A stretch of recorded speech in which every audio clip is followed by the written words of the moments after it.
तो जैसा कि लास्ट एपिसोड में हमने देखा था कि मास्टर कान्हुआ के एग्जीक्यूट होने से पहले ही मास्टर हेलियन और जी कांग उनकी हेल्प करके उन्हें निंग के हाथों मरने से बचा लेते हैं। वहीं पर लीबाई भी शांगलिन पैलेस पहुंच गया, मगर निंग उसी वक्त शुआर को घायल करके लीबाई को अपने पीछे आने के लिए बता देता है। उसने लीबाई से प्रॉमिस किया कि अगर लीबाई उसे मॉर्टल बुक की टेक्निक सिखा दे तो शुआर को उसकी ट्रू एनर्जी का यूज करके हील कर देगा। साथ ही साथ मास्टर कान्हुआ को भी रिहा किया जाएगा, जिसके चलते लीबाई ने उसके ऑफर को एक्सेप्ट कर लिया। अब आगे तो इस एपिसोड की शुरुआत उसी सीन से होती है जहाँ पर जी यूलिंग अपने दोस्त जी शंग की हेल्प करने के लिए डिसिप्लिन हॉल के बंदों की तगड़ी पिटाई करने लगा था। वो बड़े ही कूल अंदाज में अपने फैन को घुमाते हुए उन पर पावरफुल अटैक करने लगा और इसमें उसे जरा भी एफर्ट्स लगाने की जरूरत नहीं पड़ी, जिसके चलते देखते ही देखते वो सभी मॉन्क्स उसके सामने कमजोर पड़ गए। उन लोगों से कहता है कि अगर तुम अभी भी पीछे नहीं हटे तो फिर मैं अपने खतरनाक मूव्स का यूज करने पर मजबूर हो जाऊंगा और वो तुम्हें महंगी पड़ सकती है। इधर जियो भी जैसे तैसे उठ जाता है। इसी बंदे ने मास्टर जी कांग को खत्म कर दिया था और अब वो जी शंग को भी रास्ते से हटाना चाहता है। वो जी शंग पर कई सारे अटैक करने की कोशिश करने लगा था, मगर जी शंग उसके हर एक मूव को डॉज करते हुए उसे पीछे पुश कर देता है। हालांकि उस बंदे ने अभी तक हार नहीं मानी थी। वो अपना डैगर बाहर निकाल कर जी शंग पर अटैक करने लगता है, मगर जी शंग ने उसकी ये चाल भी फेल करते हुए उसके डैगर को ही होल्ड कर लिया। यहाँ हम देख पाते हैं कि जी शंग ने वो डैगर ब्रेक करके उस बंदे को पीछे ढकेल दिया और अब उसी डैगर के पीसेस को कलेक्ट करते हुए जी ऊपर अटैक कर देता है।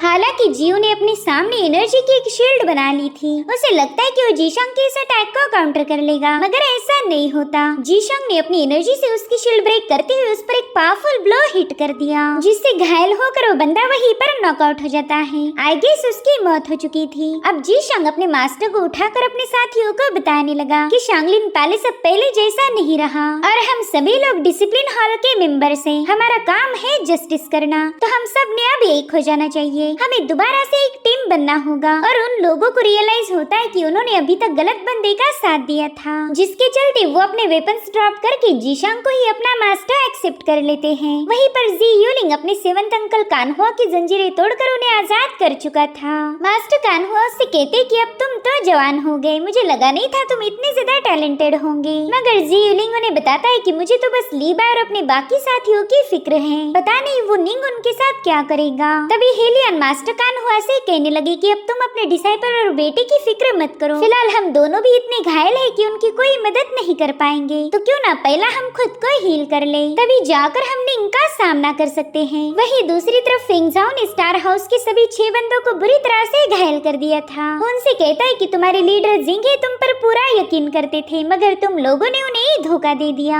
तुम्हारे जैसे लोग जीने के काबिल नहीं है, तुम्हें तो सीधा हेल में बचा देना चाहिए। अब फेंगजाओ अपनी विंड पावर का यूज करके उन्हें खत्म करने ही वाला था, मगर तभी उसे मास्टर जिंगे की आवाज आई। वो कहने लगे प्लीज रुक जाओ। वो कहते हैं कि हम तकदीर को बदल नहीं सकते और ना ही हेवन की मर्जी को, लेकिन हम लोगों में बदलाव जरूर ला सकते हैं। भले इन लोगों ने मेरे साथ गद्दारी की, लेकिन मैं इन्हें माफ कर चुका हूँ। आई होप कि आगे चलकर ये भी राइचस पाथ को ही फॉलो करेंगे। जिसके बाद उन सभी 6 लोगों में अपनी पावर्स डालकर उन्हें गहरी नींद में सुला देते हैं। वहीं पर डोंगफेंग कह रही थी कि मुझे मेरे मास्टर ने सिखाया था कि लाइफ मुश्किलों से भरी होती है और कभी कभार हमसे गलत फैसले लिए जाते हैं, तो क्यों ना इन्हें भी एक मौका दिया जाए। फेंगजाओ तुम एक काम करो, इन्हें उठाकर स्टार हाउस में लेके आ जाओ। जो सुनते ही फेंगजाओ हैरान हो गया। वो कहता है ये बच्चा तो एक नंबर का बेवकूफ है, अभी अभी मैंने इन लोगों की पिटाई की थी और ये चाहता है कि अब मैं इन्हें प्यार से उठाकर अंदर लेके आऊं। वहीं दूसरी तरफ निंग अपनी ट्रू एनर्जी का यूज करते हुए शुआर को थोड़ा बहुत हील कर चुका था, लेकिन वो लीबाई को बताता है कि इसे पूरी तरह से हील करने के लिए हमें पावरफुल एलिक्सर्स की जरूरत पड़ेगी, जो कि फिलहाल मेरे पास बिल्कुल नहीं है। जब तुम यहाँ से चले जाओगे तभी तुम इसे हील कर सकते हो। देखो मैंने ईमानदारी के साथ अपना वादा पूरा किया, अब तुम भी अपना प्रॉमिस पूरा करो। वहीं पर लीबाई भी शुआर की पल्सेस चेक करके समझ गया कि अब उसकी इंजरीज काफी हद तक हील हो चुकी है, तो निंग से कहने लगा कि मैंने आपको ड्रीम ऑफ इमॉर्टल की आधी टेक्निक सिखा दी है और शायद उसी टेक्निक की वजह से आपकी इंजरीज भी अब काफी बेटर फील फील हो रही, लेकिन मुझे एक बात समझ नहीं आ रही, मैंने तो इस टेक्निक को काफी अच्छे से प्रैक्टिस किया था, फिर ये जैसा असर आप पर कर रही वैसा मुझ पर क्यों नहीं करती? इनफैक्ट आपकी बॉडी पर तो ये मैजिक जैसा काम कर रही। जिस पर निंग कहने लगा कि जब कान्हुआ ने ये टेक्निक तुम्हें सिखाई थी तब तुम्हारी बॉडी में कोई इंटरनल फोर्स मौजूद नहीं थी और ना ही कान्हुआ ने इस इमॉर्टल बुक को ढंग से स्टडी किया। दरअसल इस टेक्निक को प्रैक्टिस करते वक्त तुम्हारी बॉडी में बहुत ही स्ट्रॉन्ग इंटरनल फोर्स होनी चाहिए। उस फोर्स के बिना तुम इस टेक्निक के असर को महसूस नहीं कर पाओगे। खैर आधी टेक्निक तो मैं ऑलरेडी सीख चुका हूँ, अब बाकी बची आधी मैं आज ही मास्टर करूंगा। तो लीबाई उसे इन्फॉर्म करने लगा कि अगर आपने इसे कम्प्लीटली मास्टर किया तो फिर आप कभी भी सो नहीं पाओगे। ये टेक्निक मास्टर करने वाले बंदे की नींद हराम हो जाती है। जिस पर निंग जवाब देते हुए कहने लगा कि बच्चे मुझे नींद की कोई जरूरत नहीं, वैसे भी इन इंजुरीज की वजह से मैंने कई साल नींद लेने में ही गुजार दिए। तो अब लीबाई भी उसकी बात मानते हुए उसे वो टेक्निक सिखाने लगा। वहीं दूसरी तरफ हम बाइजिले की कैरेज को देख पाते हैं, जिससे मिलने के लिए उसका डिसाइपल बाय ही पहुंच गया था। वो बाइजिले को बताता है कि निंग लीबाई को लेकर गायब हो चुका है, तो बताइए अब हम आगे क्या करेंगे? जिस पर बाइजिले कहता है कि हम फिलहाल कोई एक्शन नहीं लेंगे, हमें बस सही वक्त का इंतजार करना होगा। मगर बाहे को उनकी ये आइडिया पसंद नहीं आई। वो कह रहा था कि अगर हम वेट करते बैठ गए तो निंग लीबाई की मदद लेकर अपनी सारी इंजुरीज को हील कर लेगा, फिर तो हम चाहकर भी उस निंग को हरा नहीं सकते। तभी बायलोंग कहता है कि अगर निंग अपनी इंजुरीज को हील भी कर ले तो भी वो हमसे पंगे नहीं ले सकता। पिछले 10 सालों में उसने मार्शल आर्ट की कोई प्रैक्टिस नहीं की थी, तो वो हमें हराने के लिए इतनी पावर्स कहाँ से लाएगा?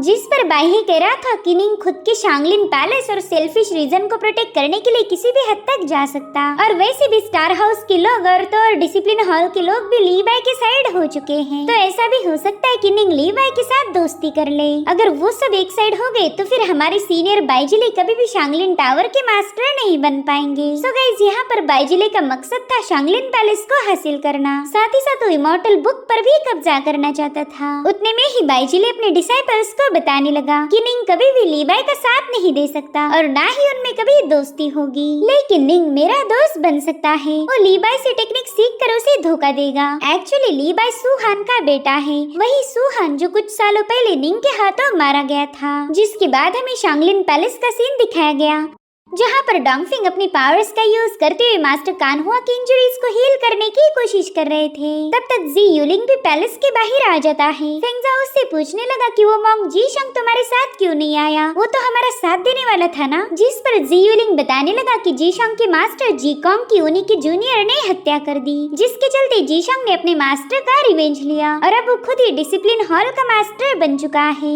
इसलिए अब वो लोग मिलकर डिस्कस करेंगे कि शांगलिन पैलेस के मसलों को हल कैसे किया जाए। वैसे मैं अपने सेवंथ अंकल कान्हुआ और मास्टर हेलियन से मिलने आया था, लेकिन वो तो यहाँ पर है ही नहीं। जिस पर फेंगजाओ जवाब देते हुए बताने लगा कि जब बाइजिले ने तुम्हारे अंकल को कैद किया था तब मास्टर कान्हुआ पर एक मार्क सेटअप किया गया ताकि वो शांगलिन पैलेस छोड़कर भागने न पाए। तो छोटा बच्चा उसी मार्क को रिमूव करने की कोशिश कर रहा है ताकि मास्टर कान्हुआ हील होकर यहाँ से बाहर निकल पाए। और सीनियर हेलियन फिलहाल जिंगे टावर की तरफ गए हैं। वो कह रहे थे कि मास्टर जिंगे के पास एक हीलिंग फॉर्मेशन है जो कि सीनियर हेलियन की इंजरीज को तेजी से हील कर पाएगा। जो सुनकर जीलिंग कहने लगा कि पता नहीं लीबाई और हमारे सीनियर श्योर किस हालत में होगी। वो कमीना निंग जरूर से उन्हें टियानशु टावर में ले गया होगा, मगर मैं अभी तक टियानशु टावर को ढूंढ नहीं पाया। अगर ऐसे में लीबाई को कुछ हो गया तो मैं खुद को कभी माफ नहीं कर पाऊंगा। जो सुनते ही फेंगजाओ से बताता है कि तुम खुद को दोष मत दो, टियानशु टावर इस शांगलिन पैलेस की सबसे सीक्रेट जगह है। तुम ही क्या मास्टर कान्हुआ भी उस जगह को ढूंढ नहीं सकते, इसलिए तुम खुद को दोष मत दो।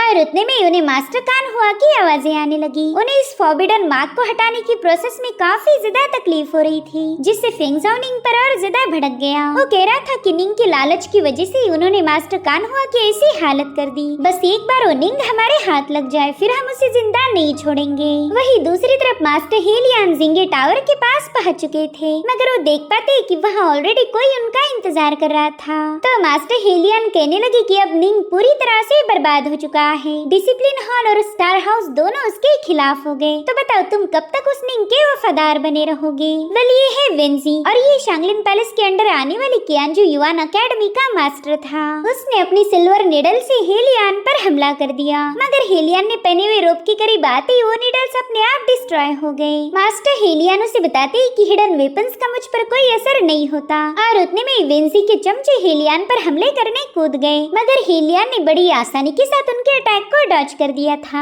और तभी वो नोटिस करते हैं कि इन लोगों का मकसद उन पर हमला करना नहीं बल्कि उन्हें ट्रैप करना था। देखते ही देखते उन्हें घोस्ट प्रिजन में बंद कर दिया गया। वो लोग कह रहे थे कि आप निंग के खिलाफ जाकर हमारे भी दुश्मन बन चुके हो, जिसके चलते अब आप हमारी कियांजी एकेडमी के टॉप 3 मैजिकल ट्रेजर्स में से एक में ट्रैप हो गए। वे ये है गेट्स ऑफ हेल। उतने में ही हेलियन अपनी एनर्जी का यूज करते हुए उस ट्रेजर पर अटैक करने लगे, लेकिन गेट्स ऑफ हेल को ब्रेक करना आसान काम बिल्कुल नहीं था। ये लोग मास्टर हेलियन को बता रहे थे कि आप चाहे कितनी भी कोशिशें क्यों न करो, इसमें से बाहर निकल नहीं पाओगे। तभी वेंजी वहाँ आकर उस बंदे को गुस्से में पटक देता है। वो कह रहा था कि मास्टर हेलियन है, इसके पास स्प्रिंग ब्रिज की ऐसी खतरनाक एनर्जी है जो कि इस हेल गेट को क्रॉस करके तुम सबको खत्म कर सकती, इसलिए कोई भी इस हेल गेट के करीब नहीं जाएगा। इधर हेलियन उस बंदे पर काफी ज्यादा भड़क गए थे। इतना ही नहीं, अब तो उनकी एनर्जी भी गेट्स ऑफ हेल से बाहर आने लगी थी। तभी वेंजी उनसे कहता है कि प्लीज अपनी इस एनर्जी को जाया मत करो, एक बार आप इसमें ट्रैप हो गए तो आपकी मौत होने तक ये गेट्स ऑफ हेल ओपन नहीं होगा। मुझे माफ करना, मैं आपके खिलाफ हो गया, लेकिन मैं क्या करूँ, बाईजीली ने मुझे इतना अच्छा ऑफर दिया था कि मैं उसे बिल्कुल मना नहीं कर पाया।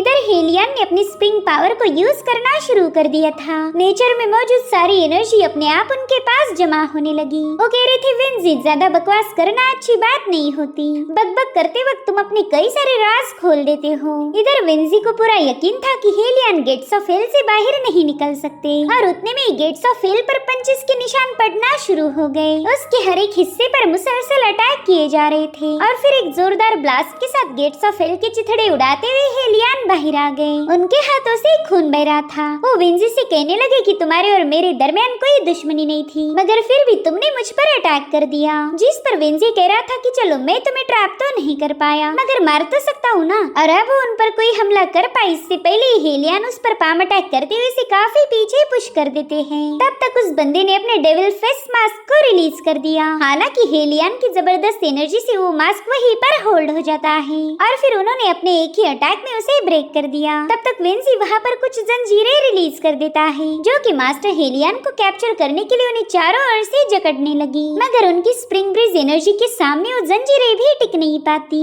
उसके ब्रेक होने के साथ साथ वेंजी के चमचे भी दूर पटक गए थे। वहीं पर हेलियन की पावर्स देखकर वेंजी तो काफी ज्यादा चौंक गया। वो कह रहा था मानना पड़ेगा तुम काफी ज्यादा स्ट्रांग हो। मैंने गेट्स ऑफ हेल और ड्रैगन लॉक फॉर्मेशन जैसे पावरफुल टूल्स का यूज करने के बावजूद भी तुम्हें हरा नहीं पाया। खैर मेरे पास एक और मैजिकल टूल है जिसका मैंने अभी तक यूज नहीं किया, अगर मैं उसे यूज करूँ तो तुम डेफिनेटली मारे जाओगे। जिस पर हेलियन कहने लगे ठीक है फिर उसका भी यूज करो, मुझे भी अपनी काबिलियत आजमाने का मौका मिलेगा। हालांकि वेंजी ने इसके लिए मना कर दिया। वो कह रहा था कि हमने इस मुकाबले को यहीं पर खत्म कर देना चाहिए। मेरी कियांजन एकेडमी को तुम पर अटैक करने का ऑर्डर मिला था और हमने अपना टास्क पूरा कर दिया। अब तुम इसमें बच गए तो मैं तुम्हें और इरिटेट नहीं करना चाहूंगा। जो सुनते ही हेलियन वहाँ से निकल पड़े। उन्हें भी वेंजी से फाइट करने में कोई दिलचस्पी नहीं थी। इधर वेंजी का चमचा उससे कहने लगा कि शांगलिन पैलेस में शांगलिन शुआनजी ही सिर्फ ऐसा एक शख्स है जो हमारे कियांजू एकेडमी को फोर्सफुली घुटनों पर ला सकता।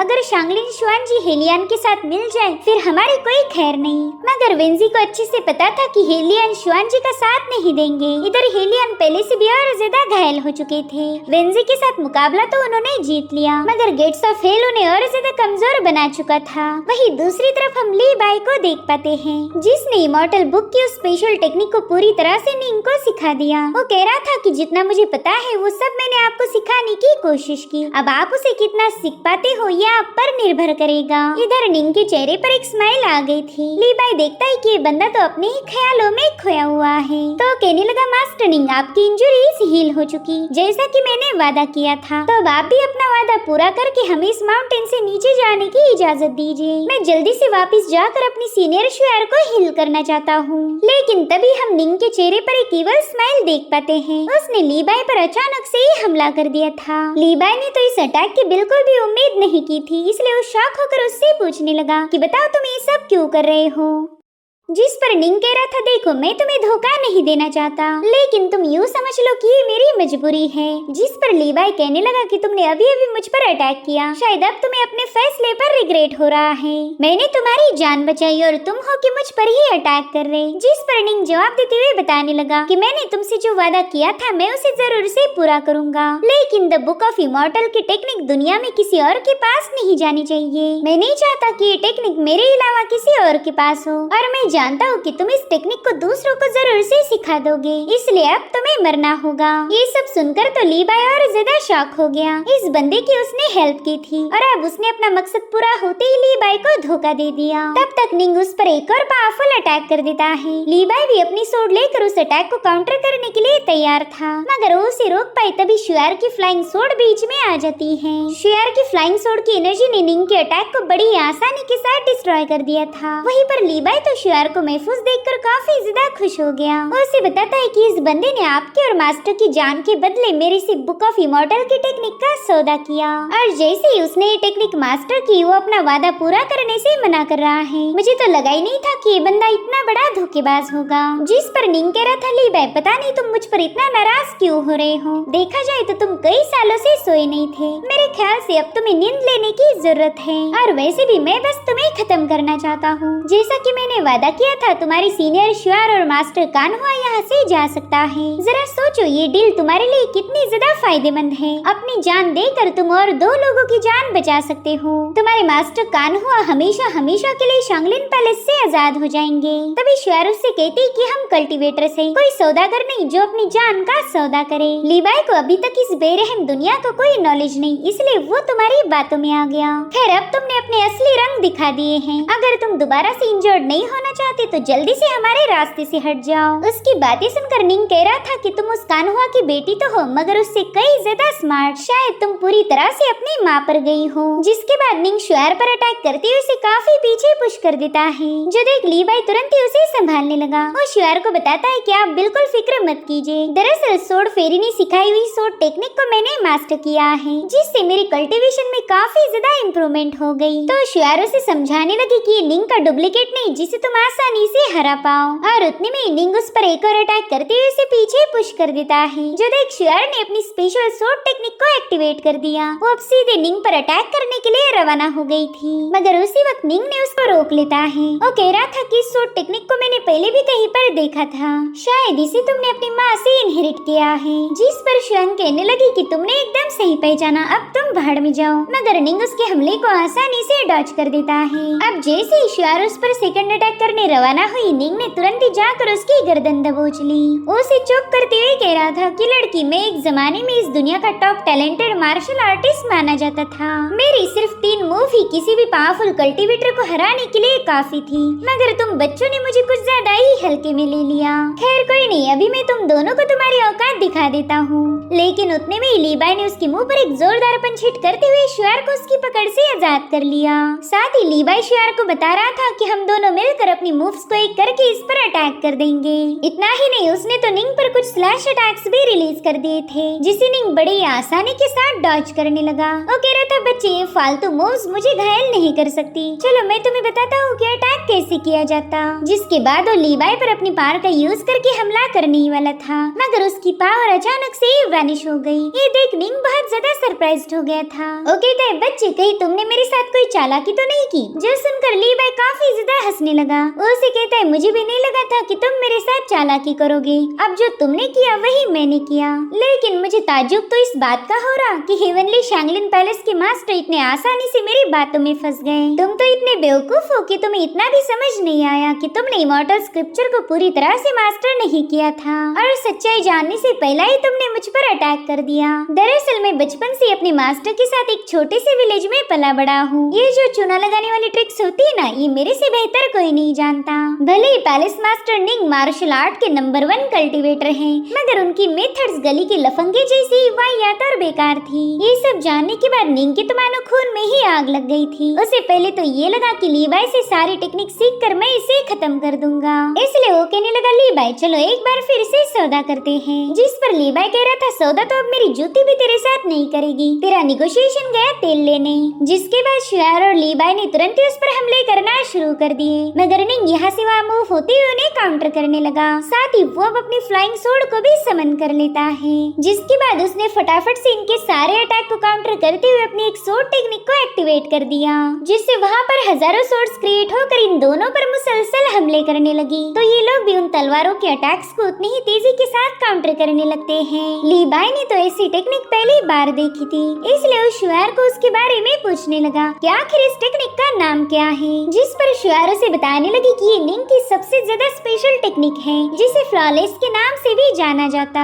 ये नाम सुनकर तो लीवाई कह रहा था फ्लॉलेस, ये नाम निंग की टेक्निक पर जरा भी सूट नहीं करता। मेरे ख्याल से ये टेक्निक इतनी भी स्पेशल नहीं है कि इसे फ्लॉलेस कहा जाए। वहीं पर निंग शुआर से कह रहा था कि लड़की, तुम्हें तो काफी सारी चीजों का नॉलेज है, लेकिन तुम्हारे पास इसकी आधी अधूरी इन्फॉर्मेशन है। दरअसल मेरी फ्लॉलेस सिर्फ एक सोर्ड टेक्निक नहीं, बल्कि एक सोर्ड फॉर्मेशन भी है, जिसमें एक पर्सन और उसकी सोर्ड मिलकर एक एरे फॉर्म करते हैं। तो अब जब तक तुम दोनों मेरे फ्लॉलेस सोर्ड फॉर्मेशन में ट्रैप हो, तब तक ये तलवारें नहीं रुकने वाली। मेरी सोर्ड एनर्जी तुम्हें पूरी तरह से एग्जॉस्ट कर खत्म कर देगी। एक बार इस फॉर्मेशन में ट्रैप होने वाला बंदा बस मरने के बाद ही आजाद हो सकता। तो चलो अब जल्दी से इमॉर्टल स्क्रिप्चर मेरे हवाले कर दो, शायद फिर मैं तुम पर रहम दिखा के तुम्हें जिंदा छोड़ दूंगा। मगर ली बाई ने इसके लिए साफ इनकार कर दिया, जिसके चलते निंग उसकी तरफ आगे बढ़ने लगता है। उसके आसपास कई सारी सोर्ड्स हम रिवॉल्व होते हुए देख पाते हैं। इधर ली बाई और शुआर जैसे तैसे उसकी सोर्ड से खुद को बचाते जा रहे थे। मीनवाइल ली बाई शुआर को बता रहा था कि इस बंदे की सोर्ड एनर्जी मेरी ट्रू पावर से काफी ज्यादा डिफरेंट है, यानी कि मैं इसे अपनी बॉडी में एब्जॉर्ब नहीं कर पाऊंगा। लेकिन मेरे दिमाग में एक बेहतरीन सी आइडिया है, अगर वो काम कर गई तो हम इसके सोर्ड फॉर्मेशन से आजाद हो सकते हैं। हालांकि शुआर उससे कहने लगे कि तुम्हारा जो भी प्लान है, अगर वो खतरनाक नहीं होगा तभी उसका यूज करो, वरना रिस्क उठाने की कोई जरूरत नहीं। उसे अपनी फिक्र करता हुआ देखकर ली बाई उसे समझाता है कि सीनियर आप बिल्कुल टेंशन मत लीजिए, मैं केयरफुल रह के इस मूव का यूज करूंगा। और फिर ली बाई ने स्टार एब्जॉर्बिंग टेक्निक को एक्टिवेट करते हुए निंग की सारी तलवारें अपनी बॉडी में एब्जॉर्ब करना शुरू कर दी, जो देखकर निंग एक सेकंड के लिए थोड़ा सा टेंस हो गया। वो ली बाई से पूछता है कि आखिर स्टार एब्जॉर्बिंग टेक्निक क्या चीज है। खैर चाहे ये कुछ भी क्यों ना हो, तुम मेरी सोर्ड एनर्जी से बच नहीं सकते। और फिर वो ली बाई पर अपनी कई सारी तलवारों से हमले करने लगा। वो सारी सोर्ड्स की एनर्जी बड़ी ही तेजी से ली बाई की बॉडी में एंटर करने लगी थी, जिससे ली बाई को भी तकलीफ होना शुरू हो गई, मगर फिर भी वो पीछे नहीं हट रहा था। ये देखकर तो शुआन को काफी ज्यादा टेंशन आने लगा, जिसके बाद ली बाई अचानक से ही हंसने लगता है। वो शुआर से कहता है, देखिए सीनियर मैंने कर दिखाया। शुआर तो काफी ज्यादा हैरान हो गई कि ली बाई अपनी ट्रू एनर्जी डिफरेंट होने के बावजूद भी ये कारनामा कैसे कर पाया।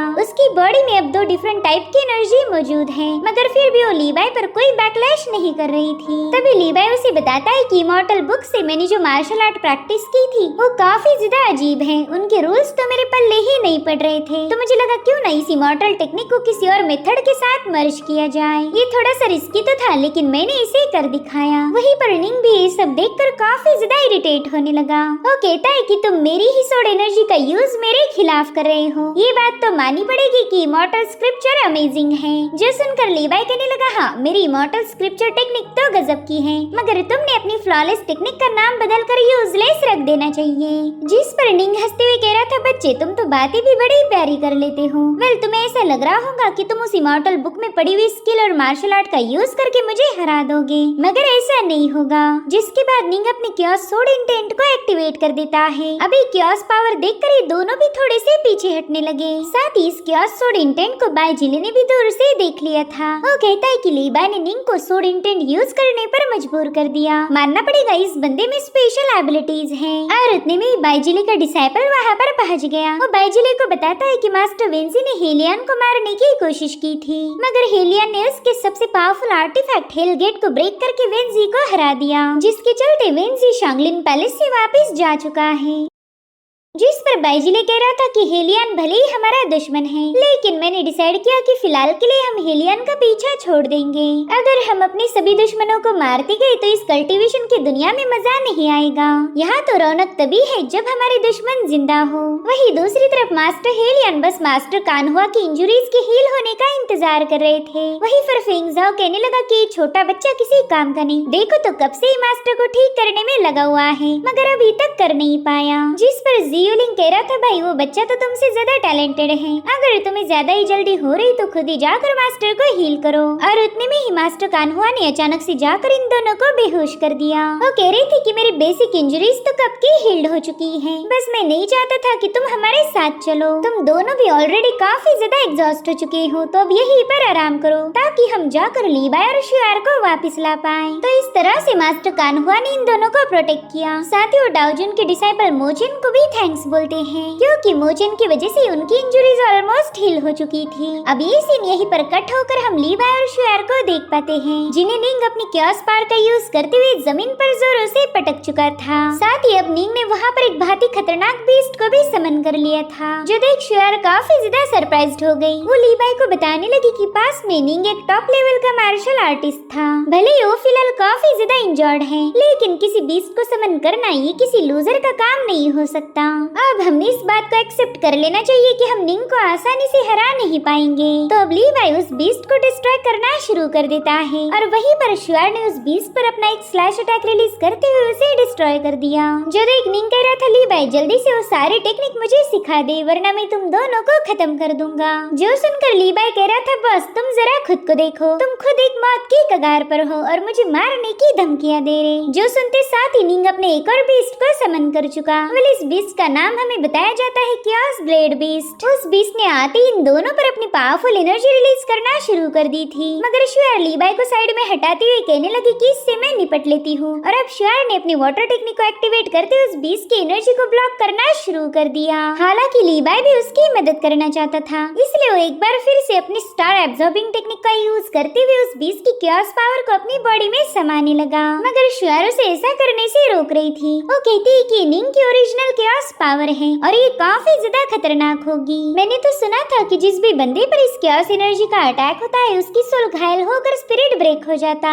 फिर तो उस पर्सन को हील करना काफी ज्यादा मुश्किल है। और तभी लोग देखते हैं कि वो क्योस बीस्ट शुआर की शील्ड को ब्रेक करने की कोशिश कर रहा। अगर वो इसमें कामयाब हो गया तो शुआर उसके हाथों बुरी तरह से घायल हो सकती थी। और यही सब देखकर लीबाई निंग पर काफी ज्यादा भड़क गया। वो कह रहा था कि चाहे तेरी क्योस पावर मेरी सोलर स्पिरिट को घायल ही क्यों ना कर दे, मैं अपने सीनियर को तेरे हाथों इंजर्ड नहीं होने दूंगा। जिसके बाद वो अपनी सोर्ड टेक्निक का यूज करते हुए निंग की तरफ हमला करने के लिए रवाना हो जाता है। वहीं पर निंग उससे पूछ रहा था कि बता बच्चे तुमने कौन सी टेक्निक का यूज किया, जिस पर लीबाई कह रहा था कि वही टेक्निक है जिससे तुम मारा जाएगा। साथ ही शुआर उस क्योस बीस्ट के हाथों बुरी तरह से घायल होकर नीचे पटक चुकी थी और उतने में वो क्योस बीस्ट लीबाई पर हमला करने आगे बढ़ता है, जिससे वहाँ पर एनर्जी का एक बहुत बड़ा ब्लास्ट हो गया। निंग कह रहा था लड़की तेरी ये घटिया टेक्निक मुझे मार नहीं सकती, मगर तब तक लीबाई ने वहाँ पर अपना एक जायंट फॉर्म क्रिएट कर लिया, जिसकी मदद से वहाँ मौजूद बीस्ट को एक हाथ से सप्रेस करने लगता है। साथ ही उसने अपने दूसरे हाथ से निंग पर भी सीधे स्वॉर्ड अटैक कर दिया था, तो निंग भी उसके अटैक को रोकने की पूरी कोशिश कर रहा था। वहीं दूसरी तरफ टावर से निकलने वाली एनर्जी को देखकर बाइजिले वहाँ पर पहुँच चुका था। वो समझ गया कि निंग ने लीबाई और शुआर को यहीं पर छुपा के रखा है। साथ ही साथ उसी इलाके में हम मास्टर कान्हुआ और हिलियान को भी देख पाते हैं, जो कि निंग का सीक्रेट लोकेशन में ढूंढने में लगे हुए थे।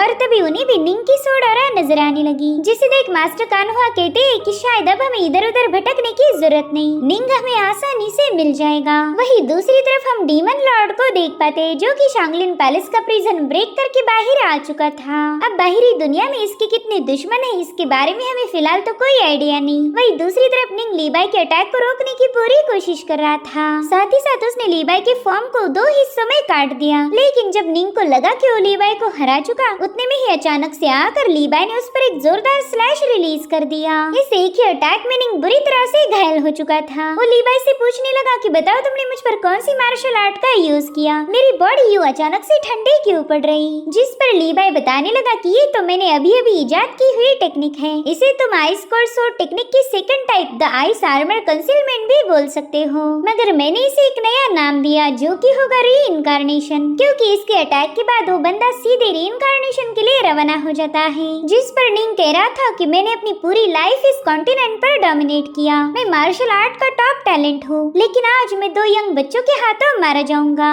अब तो इस दुनिया के लोग मुझे मेरी ग्रेटनेस के लिए याद नहीं रखेंगे, बल्कि तुम्हारी बहादुरी के लिए याद रखेंगे। तुमने सही कहा था कि इमॉर्टल स्क्रिप्चर अभी भी इनकम्प्लीट है। इसी इनकम्प्लीट मेथड की वजह से मेरी एनर्जी मेरी बॉडी में प्रॉपरली सर्कुलेट एक्टिवेट नहीं हो पा रही, जिसके बाद जैसे तैसे उठ जाता है। वो कह रहा था बच्चे भले ही मैं घायल हूँ, लेकिन मेरे अंदर अभी भी इतनी पावर है जो तुम्हें आसानी से खत्म कर दे। जिसके बाद वो अपनी पावर का यूज करते इन दोनों पर एक जबरदस्त अटैक कर देता है, जिसमें ये दोनों बुरी तरह से घायल होकर नीचे पटक गए। तो ली भाई उसे समझाने लगा कि सीनियर, अगर हम ऐसे ही फाइट करते रहे तो यहाँ पर हमारे दुश्मन पहुँच जाएंगे। वो लोग सबसे पहला तो आपको मार कर मुझे अपने साथ ले जाएंगे, इसलिए मेरे ख्याल से अब हमने इस फाइट को रोक देना चाहिए। तब तक निंग ने उस पर अपनी सोड रिलीज कर दी थी, मगर वो लीबाई की बातें सुनकर अपना अटैक रोक देता है। वो कह रहा था बच्चे तुम काफी ज्यादा स्मार्ट हो, तुमने बोला और देखो हमारा दुश्मन यहाँ पर आ चुका है, तो क्यों ना मैं उसे एक आखिरी अलविदा कह दूं। जिसके बाद वो लीबाई पर पॉइंट की हुई सोड दरवाजे की तरफ मोड़ देता है, जहाँ से बाईजिले अंदर आ चुका था, मगर बाईजिले ने जल्दी से उस सोड को होल्ड कर लिया। वो निंग से कह रहा था कि तुम तो थोड़ी देर में मरने वाले हो, जिस पर निंग जवाब देता है कि मैं अभी भी कुछ सवालों के जवाब ढूंढना चाहता था। तुम्हें इस मार्शल दुनिया में क्यास मचाना है, तुम लोगों को हर्ट करना चाहते हो, मगर ये सब तुम्हें करना क्यों था? तुम आखिर चाहते क्या हो? अगर मैं पास्ट में वो सब नहीं करता तो शायद आज ये दुनिया अलग होती। और इतना कहकर निंग की वहीं पर मौत हो गई। वहीं पर बाईजिले अब लीबाई से कह रहा था कि बच्चे तुमने तो मुझे सरप्राइज कर दिया। निंग को खत्म करना आसान काम नहीं था, लेकिन तुमने तो ये काफी इजीली कर दिया। जिसके बाद वो शियार की तरफ आगे बढ़ रहा था, जो देख लीबाई ने तुरंत ही अपनी सोड उठाकर उस पर हमला करने के लिए तैयार हो गया। तभी बाईजिले उससे कहता है रिलैक्स बच्चे, मैं तुम्हारे सीनियर को नहीं मारने वाला, इसलिए तुम्हें घबराने की कोई जरूरत नहीं। जो सुनते साथ ही लीबाई अपनी सोड साइड में फेंक कर वहीं पर लेट गया। वो कह रहा था कि भाई अब तुम्हें मेरे साथ जो करना है वो करो, लेकिन मैं फाइट नहीं करने वाला, मैं तो काफी ज्यादा थक गया हूँ। तो बाईजिले उससे कहता है लीबाई अब तुम्हें मेरे साथ चलना होगा, मगर लीबाई ने इसके लिए साफ मना कर दिया। वो बाईजिले से कह रहा था तुम देख नहीं रहे, मैं अपनी सोड को भी उठा नहीं पा रहा, मुझ में अब जरा भी पावर्स नहीं बची, तो क्या तुम सिचुएशन में मेरा फायदा उठाओगे? ना, तुम्हारे जैसे पावरफुल कल्टीवेटर को ऐसी वाहियात हरकतें शोभा नहीं देती, और वैसे भी मेरा दिमाग काफी ज्यादा खराब है, इसलिए जल्दी से यहाँ से दफा हो जाओ। और तभी बाईजिले उसे बताता है कि तुम्हारे फादर का नाम था सुहान, और वही इस शांगलिन हेवनली पैलेस का ग्रेट मास्टर था। उन्होंने निंग को अपने पैलेस में इनवाइट किया, मगर बाद में किसी ने सुहान को बड़ी ही बेरहमी से कत्ल कर दिया, और फिर सुहान के बाद ही ग्रेट पैलेस का मास्टर निंग बना था। लीबाई तो ये बातें सुनकर थोड़ा सा कंफ्यूज हो गया। अब बाईजिले वहाँ पड़ी सोड को समन करते हुए लीबाई से कहने लगा कि तुमने तुम्हारे फादर के कातिल को खत्म किया है, इसलिए तुम्हें उसका पछतावा नहीं होना चाहिए। यानी कि यहाँ पर बाईजिले ने उसे बता दिया था कि निंग ही लीबाई के फादर सुहान का कातिल है। ये सब सुनकर लीबाई तुरंत ही उठने लगता है। जो देख बाईजिले कह रहा था बच्चे फालतू की ट्रिक्स मेरे सामने नहीं चलेगी, मैं जानता हूँ कि तुम बस सही मौके की तलाश में हो ताकि मुझ पर अटैक कर पाओ, इसलिए यू बेवजह कमजोर होने का नाटक छोड़कर चुपचाप से मेरे साथ चलो। हालांकि लीबाई ने इसके लिए मना कर दिया था। वो बाईजिले से कहता है कि इतनी आसानी से तो मैं तुम्हारे साथ नहीं आऊंगा, पहले तुम्हें मेरे साथ फाइट करनी होगी। जिस पर बाईजिले कहने लगा लीबाई क्या तुम्हें क्यूरियोसिटी नहीं हो रही कि मैं तुम्हारे मास्टर को ढूंढने क्यों नहीं गया? खैर चलो मैं ही बता देता हूँ, दरअसल मैं उसी का इंतजार कर रहा था, अब वो खुद ही आकर मेरे ट्रैप में फंस जाएगा। और उतने में वहाँ पर हेलियन और मास्टर कान हुआ पहुँच गए। उन्होंने सीधे आते ही बाईजिले पर हमला कर दिया। यहाँ पर मास्टर हेलियन ने स्प्रिंग ब्रिज ब्लेड का यूज किया था, मगर बाईजिले उसे आसानी से डॉज कर देता है। तब तक मास्टर कान हुआ फ्लावर्स इन द मिस्ट का यूज करते हुए उस पर छलांग लगा चुके थे, मगर बाईजिले उन्हें भी पीछे पटक देता है। अब इन दोनों को बाईजिले के सामने कमजोर पड़ता हुआ देखकर लीबाई ने उस पर एक स्लैश अटैक रिलीज कर दिया, मगर बाईजिले उसे भी काउंटर करके पीछे पुश कर देता है। साथ ही साथ लीबाई की सोड टेक्निक की काफी ज्यादा तारीफें कर रहा था। इधर मास्टर कान हुआ निंग की बॉडी देखकर हैरान हो गए, लेकिन उन्हें ज्यादा बड़ा शॉक तब लगा जब बाईजिले ने उन्हें बताया कि तुम्हारे प्यारे डिसाइपल ने निंग को खत्म किया है। वहीं पर लीबाई अपने मास्टर से कह रहा था कि बातें तो हम बाद में कर लेंगे, पहले इस बंदे की पिटाई करना काफी ज्यादा जरूरी है। तो अब इन तीनों ने एक साथ मिलकर उस पर मुसलसल हमले करना शुरू कर दिए। हालांकि बाईजिले इन तीनों के अटैक को काफी अच्छे से काउंटर कर रहा था।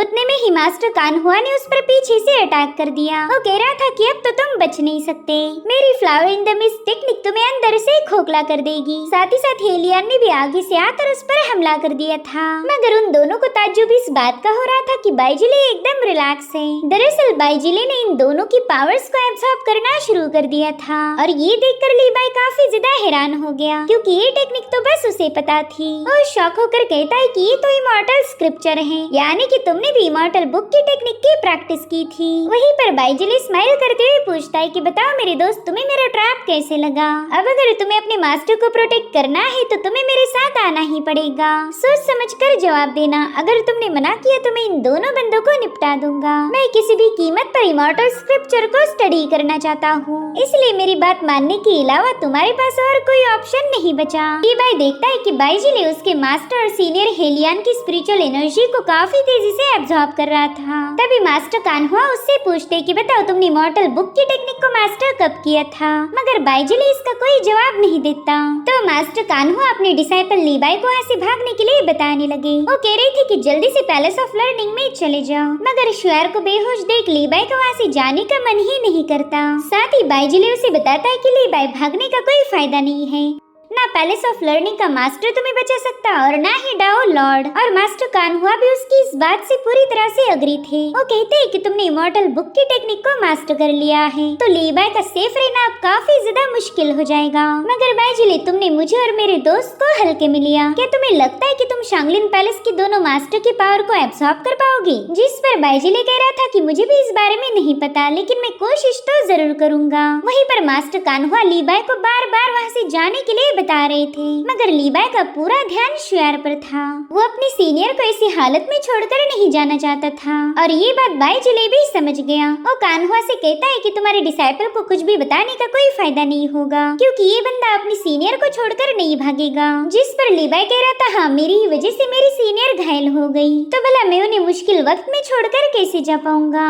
तभी मास्टर कान्हुआ लीबाई को समझाते हैं कि बच्चे तुम इस बंदे की ट्रैप में फंस रहे हो। मास्टर हेलियन और मैं शांगलिन पैलेस के मास्टर्स थे, हमें हराना इतना आसान नहीं होगा और अगर ये हम पर भारी भी पड़ जाए तो भी हम यहाँ से भाग सकते हैं। हम शुआर को भी अपने साथ ले जाएंगे, इसलिए तुम्हें किसी की भी फिक्र करने की कोई जरूरत नहीं। तो लीबाई उन्हें बताता है कि मास्टर इमॉर्टल बुक में लिखी गई टेक्निक को मुझसे ज्यादा बेहतर और कोई समझ नहीं सकता।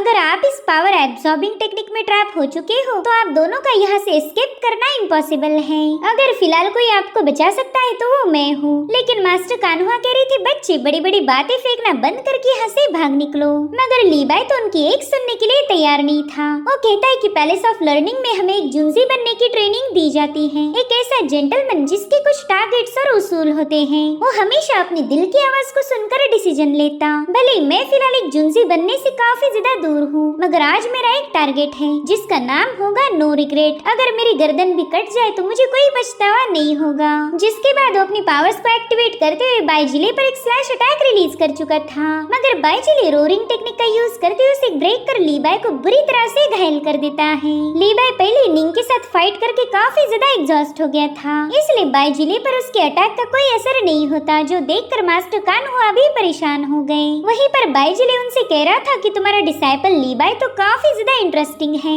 इनफैक्ट एक बार तुम भी हार मान जाओगे। मगर ये बच्चा पीछे नहीं हटता। जिस पर कान्हुआ कहने लगे कि भला ऐसी हिम्मत का क्या फायदा जो उसे दुश्मनों के जाल में फंसा रही हो। इधर लीबाई जैसे तैसे उड़ गया था। वो अब आगे बढ़ते हुए कहता है कि मुझे कोई रिग्रेट्स नहीं है, तो क्यों ना आज थोड़ा सा अलग किया जाए। वहीं पर मास्टर कान्हुआ उसे बार बार बता रहे थे कि बाइजिले के नजदीक मत आना, लेकिन लीबाई तुरंत ही अपनी पावर का यूज करते हुए बाइजिले को टच करता है और उसके ऐसा करते ही लीबाई की पावर भी तुरंत ही बाइजिले की बॉडी में समाने लगी। बाइजिले उससे कहता है बच्चे अगर मैं चाहूँ तो इन दोनों की एनर्जी को तुम्हारे अंदर डाल सकता हूँ, अगर मैंने ऐसा किया तो तुम ऑन द स्पॉट मारे जाओगे। जो सुनते ही लीबाई स्माइल करने लगा। लीबाई कह रहा था कि तुम तो मुझे अपने साथ ले जाना चाहते हो ताकि तुम इमॉर्टल बुक की बची हुई टेक्निक को मास्टर कर पाओ, यानी कि मेरा जिंदा रहना तुम्हारे लिए सबसे ज्यादा इम्पोर्टेंट है। अगर मैं मारा गया तो तुम्हारे भी पावरफुल बनने के चांसेस कम हो जाएंगे, इसलिए तो मैंने जानबूझकर अपनी जान को खतरे में डाला ताकि मैं तुम्हारी सारी प्लानिंग को फेल कर दूं। बाइजिले अब मेरी बात कान खोलकर सुन ले, मैं तुझे तेरे इरादों में कभी कामयाब नहीं होने दूंगा। अब सीन शिफ्ट होकर हमें डिसिप्लिन हॉल दिखाया गया, जहाँ पर जी शंग अपने साथियों के साथ पहुँच चुका था। वो देखते ही कि दुश्मनों ने शांगलिन पैलेस के कई सारे टावर को डिस्ट्रॉय कर दिया था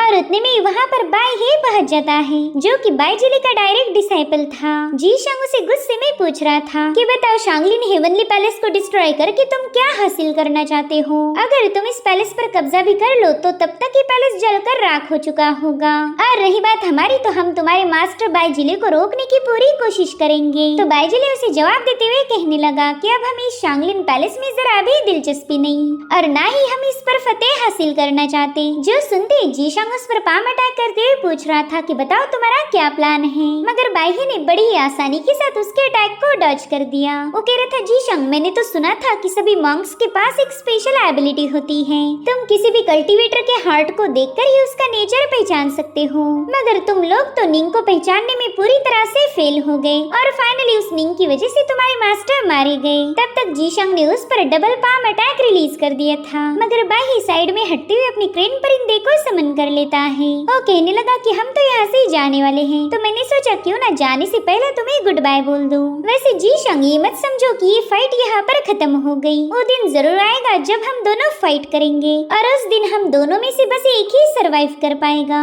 और रही बात आज की, तो अफसोस आज मैं तुम्हारे साथ फाइट करने के लिए जरा भी मूड में नहीं हूँ। जिसके बाद वो वहाँ से रवाना हो गया। इधर बाइजिले की वजह से मास्टर कान्हो और हेलियन बेहोश हो चुके थे, वहीं पर लीबाई भी पूरी तरह से एग्जॉस्ट हो गया। बाइजिले उसे बताता है कि अब तुम तीनों में से किसी के पास भी इनर स्ट्रेंथ बाकी नहीं है, इसलिए जल्दी से मेरे सामने हार मान लो क्योंकि ये राउंड तो मैं जीत चुका हूँ। जिसके बाद बाइजिले लीबाई की तरफ आगे बढ़ ही रहा था कि तभी उस पर जंजीरों से अटैक हो गया। वो बंदा कह रहा था बाइजिले, ये राउंड खत्म हुआ तो क्या हुआ, हम तुरंत ही एक नए राउंड को शुरू करेंगे। वेल, इनका नाम है सूजियान और ये जिंगो कॉन्टिनेंट में द डीमन लॉर्ड के नाम से मशहूर थे। साथ ही कल्टीवेशन की इमॉर्टलिटी की पिक लेवल पर पहुंच चुके हैं। वो बाइजिले से कहने लगे कि अब तुम इस बच्चे को हाथ नहीं लगाओगे क्योंकि अब वो मेरे साथ जाएगा। जिस पर बाइजिले कह रहा था कि शायद तुम ये बात भूल गए हो कि हम दोनों में एक डील हुई थी, लेकिन ऐसा लग रहा है कि अब तुम उस डील को ब्रेक करना चाहते हो, ये तो सरासर धोखेबाजी है। तो जियान इस पर जवाब देते हुए कहने लगे कि हमारे डील के अकॉर्डिंग जब तुम मुझे वो मिस्टीरियस बॉक्स दोगे तब मैं भी शांगलिन पैलेस के मसलों में टांग नहीं अड़ाऊंगा। मैं तो बस प्रिजन में आराम से बैठकर तुम लोगों के तमाशों को एंटरटेन करने वाला था। तो फिर बताओ, तुमने भेजा हुआ मिस्टीरियस बॉक्स खाली क्यों था, उसके अंदर की चीजें कहाँ पर हैं?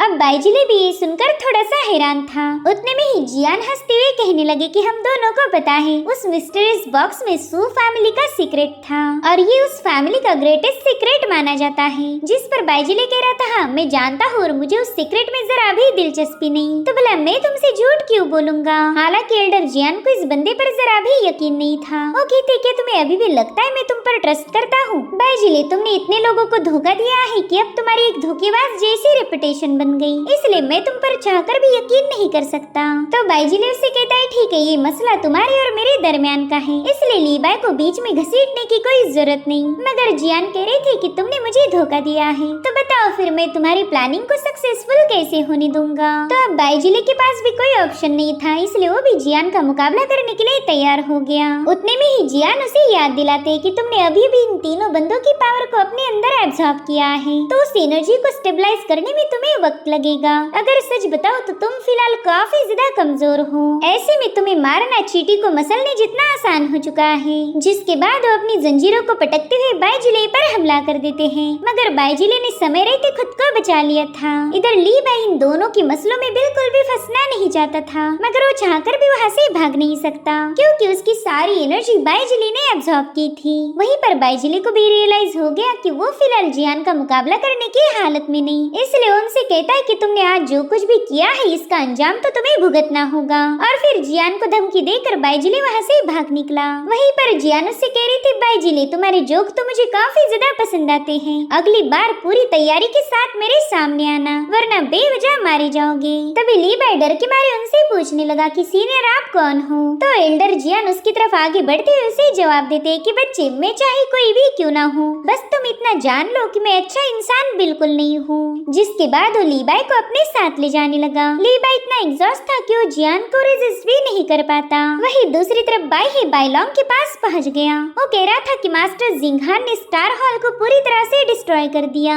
अब तो ये शांगलिन पैलेस बिल्कुल भी पहचान में नहीं आ रहा। कभी लगा नहीं था कि शांगलिन पैलेस की ऐसी हालत होगी। तभी बाइलोंग उससे मास्टर बाइजिली के बारे में पूछने लगा। तो बाई उसे बताता है कि हमारे मास्टर लीबाई को लाने गए थे। उन्होंने कहा था कि वो थोड़ी देर में वापस आ जाएंगे, मगर 4 घंटों से उनकी कोई खबर नहीं आई। उन्होंने कहा था कि अगर मैं जल्दी वापस नहीं आया तो यहाँ से चले जाना, मगर बाइलोंग अपने मास्टर के बिना यहाँ से जाना नहीं चाहता था। साथ ही उसे फिक्र हो रही थी कि कहीं बाइजिली किसी मुसीबत में ना फंस गया हो। जिसके बाद वो दोनों वहाँ से रवाना हो गए। अब हमें सीधा 6 महीने बाद की कहानी दिखाई जाती है, जहाँ पर हमें सबसे पहला तो वांग फैमिली का मेंशन दिखाया गया। दरअसल जियांगू कॉन्टिनेंट में टोटल 4 ग्रेट फैमिलीज थी, तो वांग फैमिली भी उन्हीं में से एक है। जहाँ पर वांग फैमिली का मास्टर अपने अंकल से कहने लगा कि आगे चलकर ये पूरा जियांगू कॉन्टिनेंट हमारी फैमिली के कब्जे में आने वाला है। अगर हमने सही से प्लानिंग बनाई तो हम इस पूरे कॉन्टिनेंट पर फतेह हासिल कर सकते।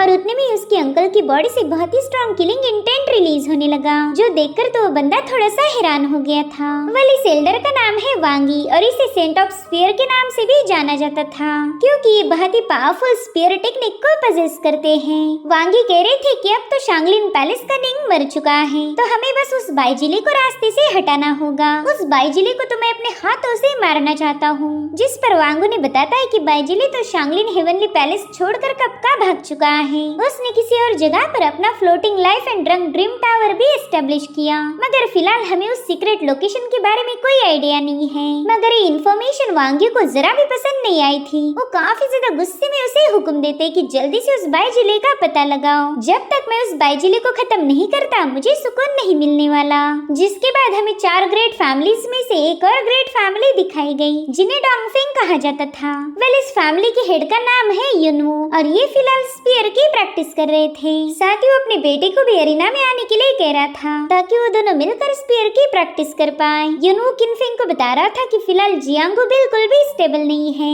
यहाँ पर तो कभी भी जंग हो सकती है, इसलिए हमें पहले ही उसके लिए तैयार रहना होगा। वहीं पर किनफेंग भी अपने फादर की बात से पूरी तरह से अग्री था।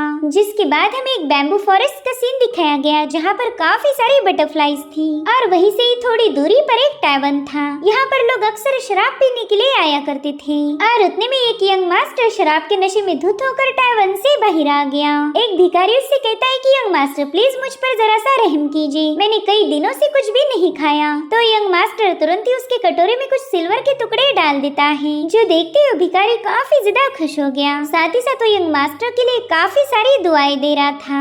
अब वो भिखारी अपने घर वापस आते उस सिल्वर को तोड़कर उसमें से एक छोटा सा लेटर बाहर निकाल लेता है, यानी कि रियल में ये बंदा एक खबरी था। साथ ही उसने अपने परिंदे को वहाँ पर बुलाकर उसके पाँव में वो लेटर फंसाकर वहाँ से रवाना कर दिया।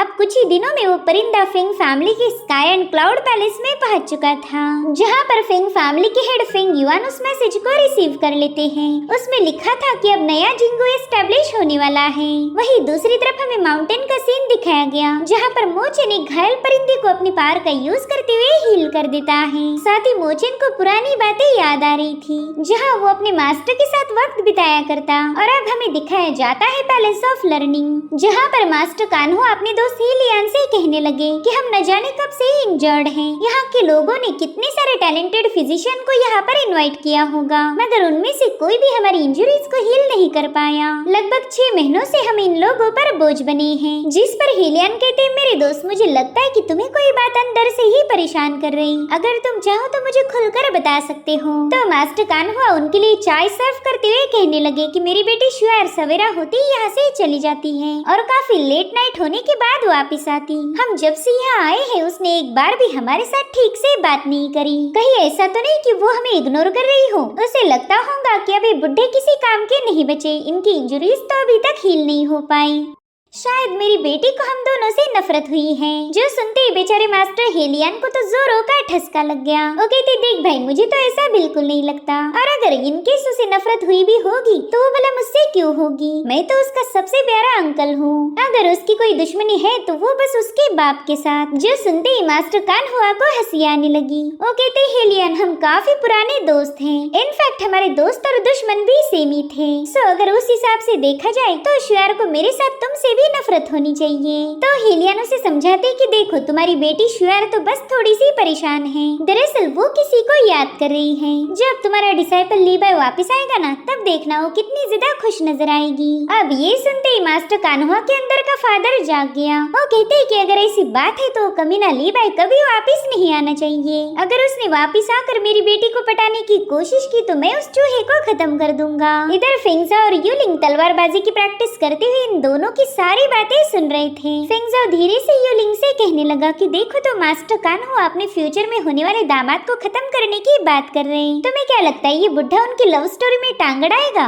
या फिर मास्टर हेलियन श्यूआर की मदद करेंगे? तो यूलिंग उससे कहता है भाई मैं तेरे जैसे गॉसिप पर ध्यान नहीं देता, मेरा तो पूरा ध्यान अपनी तलवारबाजी पर है। जो सुनकर फेंगजाओ कह रहा था ऐसा क्या, ठीक है फिर मेरा ये स्लैश अटैक झेल के दिखा। वेले दोनों इधर फाइटिंग कर रहे थे और मास्टर कान्हुआ अपने डिसाइपल लीबाई को इमेजिन करके जमीन पर ही लाते जड़ने लगे। अब हमें पैलेस ऑफ लर्निंग की बटरफ्लाई ब्रिज बिल्डिंग का सीन दिखाया गया, जहाँ का सीनियर है लियोकिन। वेल लियोकिन के हाथ पर एक बटरफ्लाई आकर बैठ गई थी, जो कि रियल बटरफ्लाई ना होकर एक पैगाम था, जिसमें लिखा था कि बाइजिले शांगलिन हेवनली पैलेस छोड़कर भाग गया है। उसने किसी सीक्रेट लोकेशन पर tower of floating life and drunken dream को एस्टेब्लिश किया, मगर इसके पीछे की वजह हमें अभी तक पता नहीं चली। साथ ही शांगलिन पैलेस के स्टार हॉल और डिसिप्लिन हॉल ने एक इम्पोर्टेंट फैसला लिया। दरअसल वो लोग लीबाई को शांगलिन पैलेस का नया मास्टर बनाना चाहते हैं, क्योंकि लीबाई इस पैलेस के फर्स्ट मास्टर सुहान का बेटा था। और उतने में श्यूआर भी लियोकिन से मिलने पहुंच गई, तो लियोकिन उसे ग्रीट करते हुए वो पैगाम उसके हाथ में थमा देता है। वो कह रहा था श्यूआर ये मैसेज मुझे अभी थोड़ी देर पहले ही मिला, दरअसल शांगलिन हेवन पैलेस का एक नया मास्टर बनने वाला है, जो कि होगा लीबाई। लेकिन शांगलिन पैलेस का जो पहला रुतबा और ताकत थी वो अब वैसा नहीं रहा। अब तो शांगलिन पैलेस की रेपुटेशन बुरी तरह से डैमेज हो चुकी है। अब वहाँ पर बस 2 ही टावर बच गए, एक है डिसिप्लिन हॉल टावर और दूसरा है स्प्रिंग ब्रिज। तब तक श्यूआर ने उस लेटर को फटाफट से जला दिया। वो लियोकिन से कह रही थी कि मुझे इस शांगलिन टावर के नए मास्टर में कोई दिलचस्पी नहीं, मैं तो बस इतना जानना चाहती हूँ कि वो जिंदा है या मर चुका। यहाँ पर हमें क्लियरली पता चल जाता है कि श्यूआर लीबाई पर कितनी ज्यादा नाराज है। लियोकिन उससे कहने लगा कि हमारा इतना स्ट्रॉन्ग नेटवर्क होने के बावजूद भी हम लीबाई को ढूंढ नहीं पाए, 6 महीनों से उसकी कोई खबर नहीं मिली। जिस पर श्यूआर कहती कि सीनियर इसमें आपकी कोई गलती नहीं, आप लगातार अपनी तरफ से कोशिश कर रहे हो, लेकिन मैं ही आपकी कोई मदद नहीं कर पाई। काश मैं ये माउंटेन छोड़कर जा पाती। तो लियोकिन उसे समझाते कि तुम हमारे पैलेस ऑफ लर्निंग की पहली डिसाइपल हो जिसने नो रिटर्न लेवल पर ब्रेक थ्रू किया। साथ ही तुम्हारी इंजुरीज भी अभी तक पूरी तरह से हील नहीं हुई, इसलिए हमारे मास्टर तुम यहाँ से बिल्कुल बाहर नहीं जाने देंगे, क्योंकि तुम ही पैलेस ऑफ लर्निंग का फ्यूचर हो। और अगर बात लीबाई की जाए तो देखो मैं उस बंदे को पर्सनली नहीं जानता, लेकिन मैंने सुना है कि वो काफी ज्यादा बहादुर है। अगर वो शांगलिन पैलेस के निंग को खत्म कर सकता है तो जरूर से वो एक आउटस्टैंडिंग पर्सन होगा। श्यूआर भी लियोकिन की बात से पूरी तरह से अग्री थी। वो कहती है कि हाँ लीबाई तो अब पूरी जियांगो में फेमस हो चुका है, अगर उसे ये बात पता चल जाए तो काफी ज्यादा खुश हो जाएगा। हमें शुआनवी सिटी का सीन दिखाया गया, जहाँ पर स्टोरी टेलर सबको बता रहा था कि मार्शल वर्ल्ड तेजी से बदल रहा है। लोग कई सौ मीलों का सफर तय करके यहाँ वहाँ जा रहे हैं। फिलहाल की हमारी दुनिया किसी 10,000 पन्नों वाली किताब जैसी हो चुकी, जिसमें कई किस्म के लोग खुद को हीरो मानते हुए अपनी कहानी को लीड कर रहे हैं। इस दुनिया के मौसम का कोई भरोसा नहीं, कभी सुहाना है तो कभी डरावना। यहाँ प्यार या नफरत करना हमारे हाथ में नहीं। वहीं पर हम लीबाई को देख पाते हैं, जो कि डीमन लॉर्ड जियान के साथ ये सारी कहानियाँ सुन रहा था। वो देखता है कि जियान तो ढेर सारा खाना ठूस रहे, इसलिए वो कहने लगा कि शायद जेल में इन्हें पेट भर के खाना नहीं मिलता होगा, इसलिए तो पूरे होटल का खाना इन्होंने अकेले ही साफ कर दिया। साथ ही उनसे कह रहा था कि मास्टर अगर अभी भी पेट नहीं भरा तो यहाँ मेरी प्लेट में ढेर सारा खाना पड़ा है, उसे भी साफ कर लीजिए। अब लीबाई दिल ही दिल में सोचने लगा कि पता नहीं किस उल्लू के पट्टे ने ये झूठी अफवाह फैलाई कि सू फैमिली का हेवन सीक्रेट बॉक्स मेरे कब्जे में है। ये बुढ़ा उसी बॉक्स की वजह से कई महीनों से मुझे अपने साथ लेकर यहाँ वहाँ भटक रहा। मैंने 1000 बार इसे बताया कि वो बॉक्स मेरे पास नहीं है, मगर ये मेरी बातों पर यकीन ही नहीं करता, इसलिए तो फाइनली मुझे इससे झूठ बोलना पड़ा। मैंने बता दिया कि वो बॉक्स तो डिवाइन ऑफिशियल जू के पास हो सकता है। मुझे लगा था कि जू का नाम सुनते ही ये मुझे आजाद कर देगा, लेकिन नहीं, ये तो मुझे अभी भी अपने साथ रख रहा है। वहीं पर स्टोरी टेलर सबको बताने लगा कि मास्टर कान्हुआ के टैलेंटेड डिसाइपल का नाम है ज़ीबाई, लेकिन अब तो ज़ीबाई आइस कोल्ड सोर्ड के नाम से मशहूर हो चुका है। उसने निंग को इसी टेक्निक का यूज करके मार दिया था।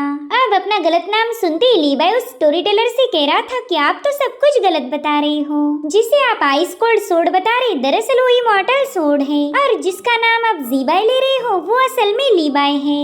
और हाँ, कुछ ही दिनों पहले आपने लीबाई को हैंडसम बोला था, मगर वो सिर्फ हैंडसम ही नहीं बल्कि वो एक जाबाज योद्धा है, इस दुनिया का मसीहा है। इसलिए आप ना आइंदा से लीबाई की तारीफ एकदम प्रॉपर तरीके से कर देना, ताकि इस दुनिया में वो और ज्यादा मशहूर हो जाए। उतने में ही एल्डर जियान उसके मुंह पर अपनी वाइन थ्रो करते हुए कहने लगे कि शायद तुम उस लीबाई के बहुत बड़े वाले फैन हो। अब चुपचाप से ही चलो यहाँ से, मैं तुम्हारा मास्टर हूँ, लेकिन मेरी तारीफें छोड़कर तुम उस लीबाई के गुण गाते रहते हो। जिसके बाद ये लोग फटाफट से होटल से बाहर आ गए। दरअसल एल्डर जियान नहीं चाहते थे कि लीबाई की पहचान एक्सपोज हो जाए। अगर ऐसा हुआ तो ग्रेट फैमिलीज लीबाई के पीछे पड़ जाएगी। वो लीबाई को सेफ रखना चाहते थे, मगर लीबाई तो हर बार उन्हें चुना लगाया करता। इस बार भी वो चुपके से गली में चला जाता है। उसे पता था कि यही कहीं आसपास बटरफ्लाई सील स्टेशन होगा। वो कहता है कि मुझे बस वहाँ पर एक मैसेज भेजना है ताकि मेरे दोस्त मुझे ढूंढने के लिए आ जाए। हालांकि एल्डर जियान को पता चल गया था कि दोबारा से भागने की फिराक में है। यहाँ पर लीबाई सोच रहा था कि वो कहाँ पर अपना मैसेज लिखे जो कि शुयार तक आसानी से पहुँच जाए। साथ ही एल्डर जियान को इसके बारे में पता नहीं लगना चाहिए था।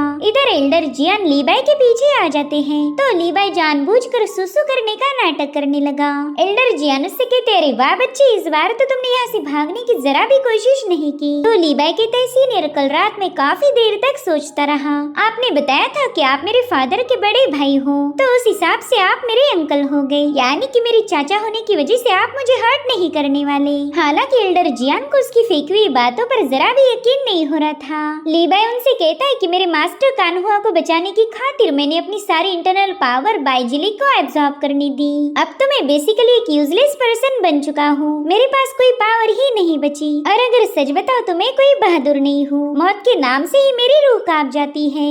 इसलिए मैंने सोचा क्यों ना अपने प्यारे अंकल की हर एक बात को फॉलो किया जाए, यही मेरे लिए फायदे की डील होगी। इधर एल्डर जियान उस पूरे एरिया को चेक करने लगे थे। उन्हें शक था कि कहीं लीबाई ने यहाँ पर कोई संदेशा तो नहीं लिखा होगा। भले वहाँ उन्हें कोई क्लू नहीं मिला, लेकिन वो लीबाई को लेकर जरा भी श्योर नहीं थे। इसलिए उन्होंने अपनी पावर्स का शो ऑफ करते हुए इस पूरी एरिया को जला दिया, ताकि वहाँ अगर कोई मैसेज भी लिखा हो तो उनकी एनर्जी से मिट जाए। जो देखते ही बेचारा लीबाई काफी ज्यादा पैनिक हो गया। मास्टर जियान कहते, बच्चे आइंदा से न भागने की कोशिश करना और ना ही झूठ बोलना। जब तक मैं तुम्हें मेरे साथ रखूंगा तब तक तुम सेफ रहोगे। अब सीन शिफ्ट होकर हम शुयार को देख पाते हैं, जो कि बटरफ्लाई ब्रिज बिल्डिंग के पास पहुंच चुकी थी। वो वहाँ डिसाइपल से पूछने लगी कि क्या आपके पास लीबाई की कोई खबर है, प्लीज अगर कोई मैसेज हो तो मुझे बता दीजिए। जिस पर वो लोग कह रहे थे कि रूल्स के अकॉर्डिंग बटरफ्लाई सील्स के मैसेज हम डायरेक्टली डिसाइपल को नहीं बताते।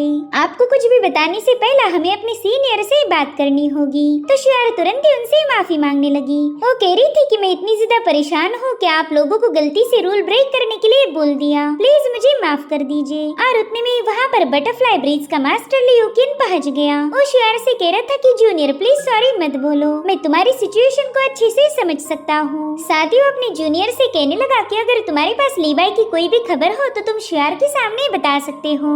तो वो लोग कहते, लकीली हमारे पास एक लीबाई का मैसेज है। जो सुनते ही शुयार तुरंत ही उस बंदे के पास चली गई। वो काफी ज्यादा एक्साइटेड होकर उस बंदे से पूछने लगी कि बताओ ना लीबाई का क्या मैसेज है। तो डिसाइपल उसे बता रहा था कि शुयानवी सिटी में हमारे बटरफ्लाई सील का एक ऑफिस है, वहाँ किसी ने पेपर का बॉल फेंका हुआ था और उसके अंदर बस एक ही लेटर लिखा गया है, जिसका मतलब है इवनिंग। तो शुयार तुरंत ही उस पेपर को चेक करती है। वो कह रही थी कि मैंने लीबाई की हैंडराइटिंग पहले भी देखी हुई है और ये उससे पूरी तरह से मैच हो रही। वहीं पर लियोकिन कह रहा था कि लीबाई को हमारे ब्रिज बिल्डिंग के फंक्शन के बारे में सब कुछ पता है। इनफैक्ट वो हमारे कई सारे सीक्रेट लोकेशन भी जानता है। तो मुझे उम्मीद है कि आगे भी वो हमें सीक्रेटली मैसेज भेजता रहेगा। तभी शुयार लियोकिन से रिक्वेस्ट करने लगी कि सीनियर क्या आप इस खबर को बस कुछ वक्त के लिए सीक्रेट रख सकते हो। जो सुनते ही लियोकिन समझ गए कि शुयार लीबाई को ढूंढने जाना चाहती है, मगर उन्हें शुयार का ये आइडिया जरा भी पसंद नहीं आया। वो कह रही थी कि अकेले शुयानवी सिटी में जाना खतरनाक साबित होगा।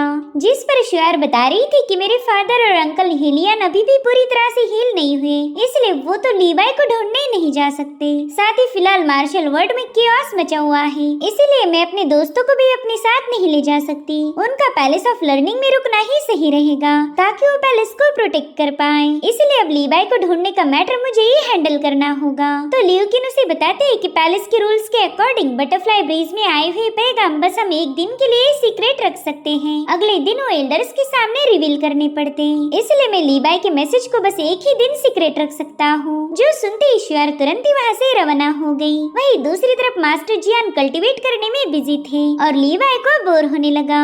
वो आलस देते हुए कह रहा था कि मुझे तो यहाँ पर बस नींद आती है, और उतने में मास्टर जियान कल्टीवेशन से बाहर आ गए। वो कह रही थी कि मैंने कई साल प्रिजन में गुजार दिए, वहाँ रुककर तो मेरी पावर्स पूरी तरह से डल हो चुकी है। अब मुझे जल्दी से इसे ठीक करना होगा, वरना तो पावरफुल लोगों के सामने मेरी इज्जत की धज्जियां उड़ जाएगी। साथ ही मुझे ऐसा लग रहा है कि तुम जानबूझकर मुझे शियानवी सिटी लेके आ गए, कहीं तुम मेरे साथ कोई ट्रिक्स तो नहीं खेल रहे। जो सुनते ही लीबाई कह रहा था, अंकल मेरी भोली सी सूरत देख के आपको लगता है कि मैं आपके साथ चालाकी करूंगा। जिसके बाद तुरंत ही एल्डर जियान के पास जाकर उन्हें मसाज देते हुए बताने लगा कि अगर ग्रेट फैमिलीज ने यहाँ पर हीरोज की असेंबली ऑर्गेनाइज की है तो डिवाइन ऑफिशियल जू यहाँ पर जरूर आएगा।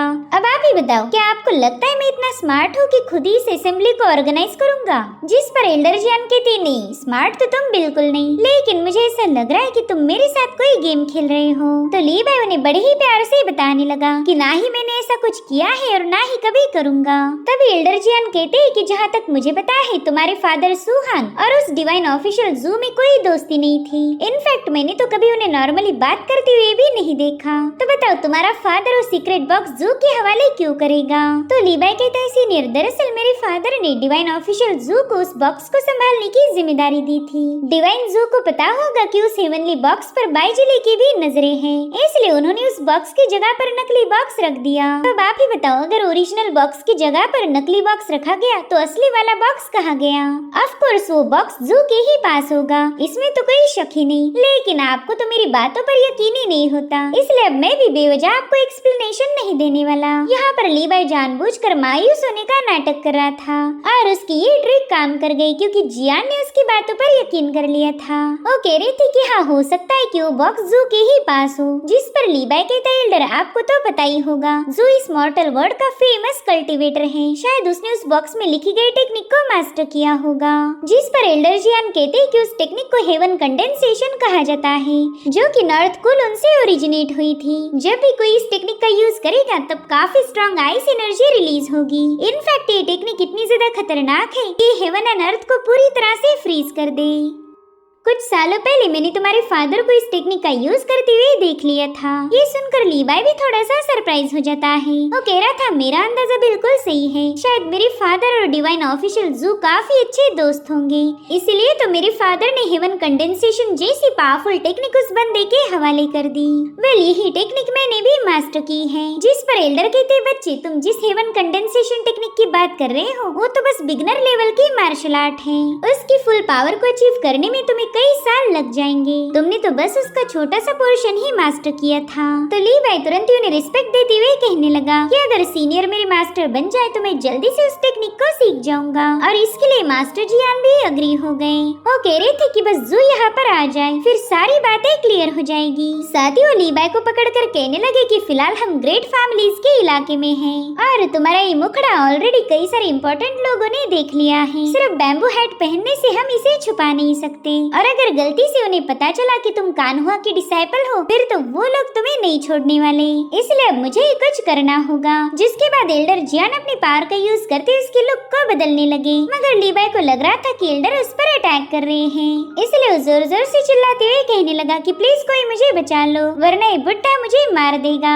तभी मास्टर भी उस पर गुस्सा करते हुए कहने लगे कि बिल्कुल मोमेंट मत करो वरना तुम्हारा सारा थोबड़ा बिगड़ जाएगा। और फिर थोड़ी देर में ये प्रोसेस पूरी हो गई। मास्टर कह रही थी कि अब तो मैं इस बात पर शर्त लगा सकता हूँ कि तुम्हारी गर्लफ्रेंड भी तुम्हें पहचान नहीं पाएगी, अगर वो तुम्हारे पास से भी गुजर जाए तो भी तुम्हारा थोबड़ा नहीं पहचानेगी। लीबाई शीशा देखते हुए कह रहा था कि ये आपने मेरे फेस के साथ क्या कर दिया। जिस पर मास्टर बताते हैं कि बच्चे ये मेरी खुद की इजाद की हुई फ्लावर ड्रम पाम टेक्निक है, मैं अपनी स्पेशल इंटरनल एनर्जी का यूज करते हुए किसी भी पर्सन के अपीयरेंस को बदल सकता हूँ। जो सुनते ही बेचारा लीबाई तो बेबस होकर नीचे बैठ गया। वो कह रहा था, सीनियर पता नहीं आप मुझे किस जन्म की सजा दे रहे हो?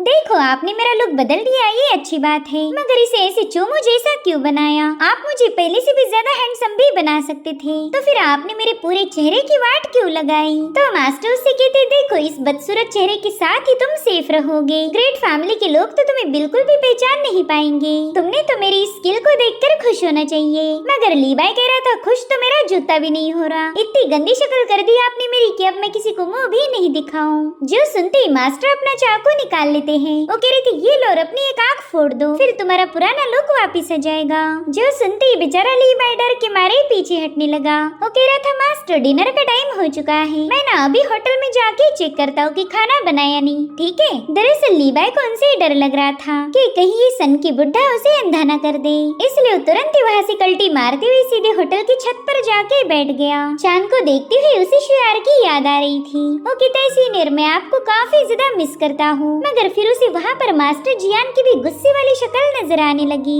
जिसे देखते ही लीबाई तो डर के मारे छत से नीचे पटक गया। अब सीन शिफ्ट होकर हम शियार को देख पाते हैं, जो कि जू लाओचेंग के इलाके में पहुँच गई थी, जहाँ पर वो जी जिंग से मिलने आई थी। दरअसल जिंग मास्टर कान्हुआ की जी फैमिली का यंग मास्टर है। उससे पूछता है कि बताइए मिस शियार, आपने मुझे यहाँ मिलने क्यों बुलाया? आखिर ऐसी क्या बात हुई जो आपको पैलेस ऑफ लर्निंग से भागना पड़ गया? तो शियार उसे बताती है कि मैं शुआनवी सिटी जाना चाहती हूँ, जिस पर जिंग कह रहा था कि अरे शुआनवी सिटी तो यहाँ से काफी ज्यादा करीब है, बोट से आपको पश्चिम दिशा में जाना होगा, सिर्फ 1 घंटे ट्रैवल करो और फिर आप शुआनवी सिटी में पहुँच जाओगी। जिस पर शियार कहने लगी कि हाँ मैं जानती हूँ शुआनवी सिटी कहाँ पर है, लेकिन मैं चाहती थी कि कोई लोकल गाइड मेरे साथ होना चाहिए। जो सुनते ही जिंग को तो शौक ही लग गया। वो दिल ही दिल में सोचता है कि मैं जी फैमिली का यंग मास्टर हूँ, मगर इस बंदे ने तो मुझे लोकल गाइड बना दिया। उतने में ही शियारो से बताती है कि दरअसल मैं अपने एक जूनियर को ढूंढना चाहती हूँ। बटरफ्लाई ब्रीज को पैगाम मिला था कि शायद मेरा जूनियर शुआनवी सिटी में हो सकता है, जिस पर जिंग कह रहा था कि मेरे ख्याल से आप लीबाई को ढूंढना चाहती हो। तो शियार कहती, हाँ बिल्कुल, लीबाई कई महीनों से लापता है और पैलेस ऑफ लर्निंग के लोग मुझे माउंटेन से नीचे जाने की परमिशन नहीं दे रहे थे, इसलिए मैं यहाँ पर भाग के आई हूँ। जिस पर जिंग हंसते हुए कहने लगा कि लीबाई मेरे अंकल कान्हुआ का डिसाइपल और आपका लवर है। शायद आपको पता नहीं होगा, लेकिन लीबाई ने एक बार मेरी जान बचाई थी, तो ऑफ कोर्स इस काम में मैं आपकी हेल्प जरूर करूँगा। जिस पर शियार कहती, देखो लीबाई बस मेरा जूनियर है, मेरा कोई आशिक नहीं। पता नहीं तुम लोग हमें कपल क्यों समझते हो, हमारे दरमियान तो ऐसा कुछ भी नहीं। जिस पर जिंग कहने लगा, अभी शायद आप दोनों का चक्कर नहीं चल रहा, मगर आगे फ्यूचर में ऐसा जरूर होगा। वैसे शुआनवी सिटी के हालात थोड़े से पेचीदा हैं। शुआनवी सिटी में हीरोज की असेंबली होने वाली है, जिसे वांग फैमिली ने खुद ऑर्गेनाइज किया। उन्होंने इस असेंबली में कई सारे हीरोज और बहादुर कल्टीवेटर्स को इनवाइट किया है, मगर उन्होंने floating life drunken dream tower को इसमें इनवाइट नहीं किया गया। इसका सीधा मतलब ये है कि वांग फैमिली इस मार्शल वर्ल्ड की लीडर बनना चाहती है। फिलहाल मार्शल वर्ल्ड में काफी सारा कियोस चल रहा। शांगलिन पैलेस की डिस्ट्रॉय होते ही अब वांग फैमिली उसका फायदा उठाना चाहती है। उन्हें हमारी जी फैमिली से खतरा होगा, इसलिए तो हमें असेंबली में इनवाइट नहीं किया गया। जो सुनकर शेयर करी थी कि ये तो बहुत बड़ी खबर है, मगर पैलेस ऑफ लर्निंग को तो इसके बारे में कुछ भी पता नहीं। जिस पर जिंग कह रहा था कि मास्टर कान्हुआ और हेलियान वहीं पर हैं, इसलिए इस बात को सीक्रेट रखा गया ताकि वो दोनों बेवजह परेशान न हो जाएं। या फिर ऐसा भी हो सकता है कि ये खबर सबको पता हो, बस आपने ही इस पर ध्यान नहीं दिया। मेरे ख्याल से आपका ध्यान पूरी तरह से उस लीबाई पर है। ये बंदा तो शेयर के मजे लेने का एक भी मौका नहीं छोड़ रहा था, जिसके बाद वो बोट में कूद जाता है। वो कह रहा था, चलो फिर शुआनवी सिटी जाने के लिए रेडी हो जाओ, वहाँ की हीरोज असेंबली देखने में मजा आएगा। मैंने तो सुना था कि हीरोज असेंबली में डिवाइन ऑफिशियल जू भी आने वाला है। जो सुनकर शुआर भी थोड़ी सी शॉक हो गई। जिंग उसे बताता है कि शांगलिन पैलेस का निंग ही इस दुनिया का टॉप टैलेंट माना जाता था, जो कि अब मर चुका है। तो मेरे ख्याल से नंबर 2 अब नंबर 1 पर जाने की कोशिश करेगा। मुझे पूरा यकीन है कि अब जू ही उसकी पोजीशन को क्लेम करना चाहता है। जिसके बाद हमें वांग मैंशन का सीन दिखाया गया, जहाँ पर वांग ही अपने जूनियर को बता रहा था कि डिवाइन जू शायद सिटी में आ चुका है। जिस पर वांगचिन कहने लगा कि हमारे पास तो जू के आने की कोई खबर नहीं, फिर आपको ये बात कहाँ से पता चली? वेल, हमारी दुनिया में तो ऐसा माना जाता है कि जू कई सालों पहले ही मर चुका है। जिस पर वांगी कहते कि लोगों को कुछ भी पता नहीं, मेरा स्पीयर मुझे कभी झूठ नहीं बोलता।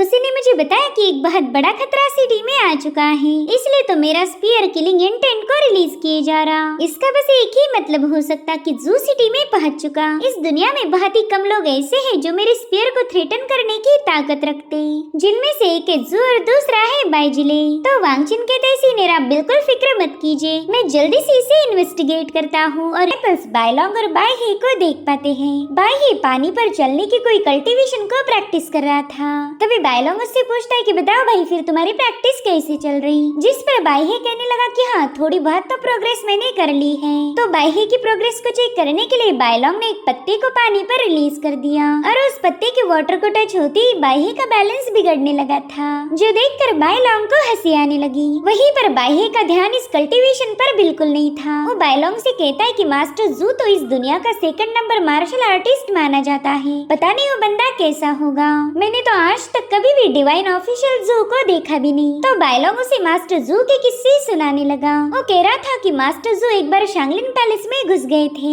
दरअसल टियानो रैंकिंग में उन्हें सेकंड पोजीशन मिली और वहीं पर निंग को मिली थी फर्स्ट पोजीशन। निंग को फर्स्ट रैंकिंग मिलने की वजह से मास्टर जू बिल्कुल भी सेटिस्फाइड नहीं थे। उन्हें डिसीजन सही नहीं लगा।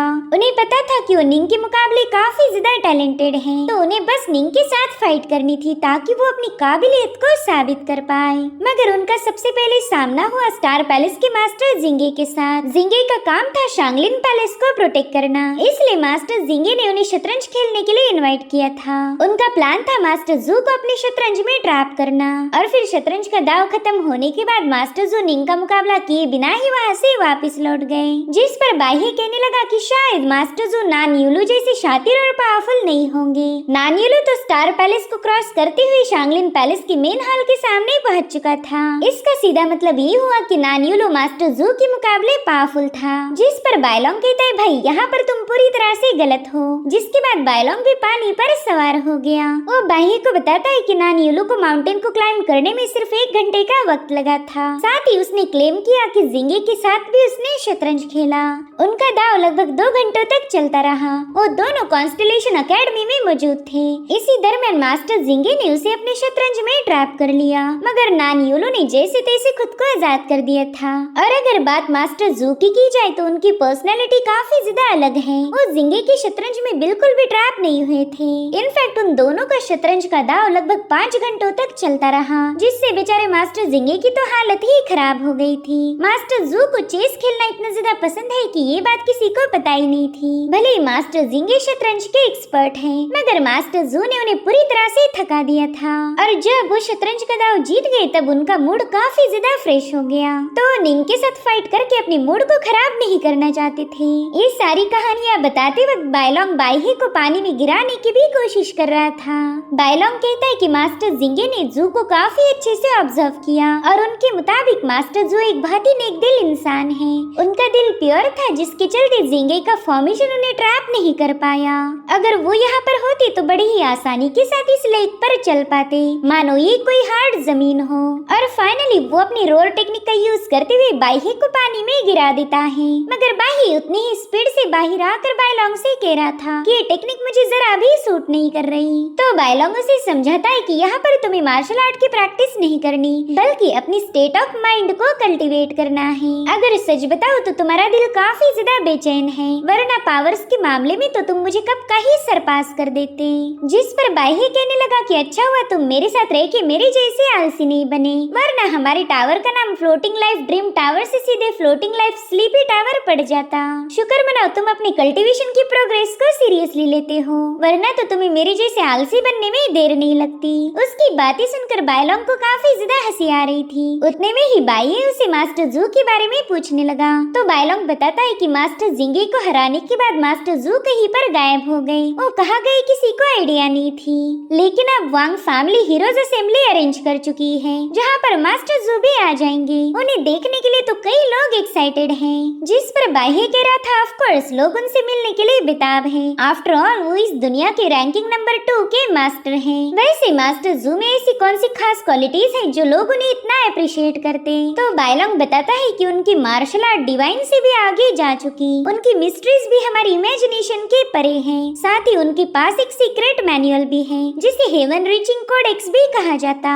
वो तो एक ऐसी मार्शल आर्ट है जो कि यहाँ का हर एक कल्टीवेटर सीखना चाहेगा। इतना ही नहीं, तुम उस मार्शल आर्ट को को इमॉर्टल बुक जैसी पावरफुल मार्शल आर्ट के साथ भी कंपेयर कर सकते हैं। इसलिए जब भी मास्टर जू अपीयर होते लोग हमेशा उन्हें देखने के लिए भीड़ लगा देते हैं। अभी दोनों बातें ही कर रहे थे कि तभी वहाँ पर बाइजिले पहुँच गए तो ये दोनों भी तुरंत ही अपने मास्टर को ग्रीट करते हैं। बाइजिले उनसे पूछ रहे थे कि बताओ तुम्हारी प्रैक्टिस कैसी चल रही, जिस पर बायलोंग बताता है कि अगर पानी में कोई डिस्ट्रैक्शन ना हो तो हम आसानी के साथ उस पर चल सकते हैं। हालांकि बाइजिले इस जवाब से बिल्कुल भी सेटिस्फाइड नहीं थे। वो कहने लगे कि डिस्ट्रैक्शन तो बस एक बहाना है, स्टेट ऑफ माइंड को अचीव करना इतना आसान नहीं होगा, इसलिए सीधे बता दो कि तुमने उस टेक्निक को मास्टर नहीं किया। ये सब बहाने देने की कोई जरूरत नहीं। जो सुनते ही बाह्य तुरंत ही अपने मास्टर से माफी मांगता है। बाइजिले कह रहा था कि वैसे भी तुम दोनों कल्टीवेशन पे जरा भी ध्यान नहीं दे रहे, तो क्यों ना तुम मेरा एक काम करो, तुम दोनों को अभी के अभी शुआनवी सिटी के लिए रवाना होना पड़ेगा। जिस पर बाह्य कहने लगा कि वहाँ पर तो वांग फैमिली हीरोज असेंबली को होस्ट करने वाली है, तो भला वहाँ पर हमारा क्या काम। वैसे भी वांग फैमिली ये सब उस बुढ़े वांगी के दम पर कर रही। एक बार वो वांगी मारा जाए फिर तो वांग फैमिली 4 ग्रेट फैमिलीज को भी संभाल नहीं पाएगी। उनका इस मार्शल वर्ल्ड का लीडर बनने का सपना हमेशा सपना ही रहेगा।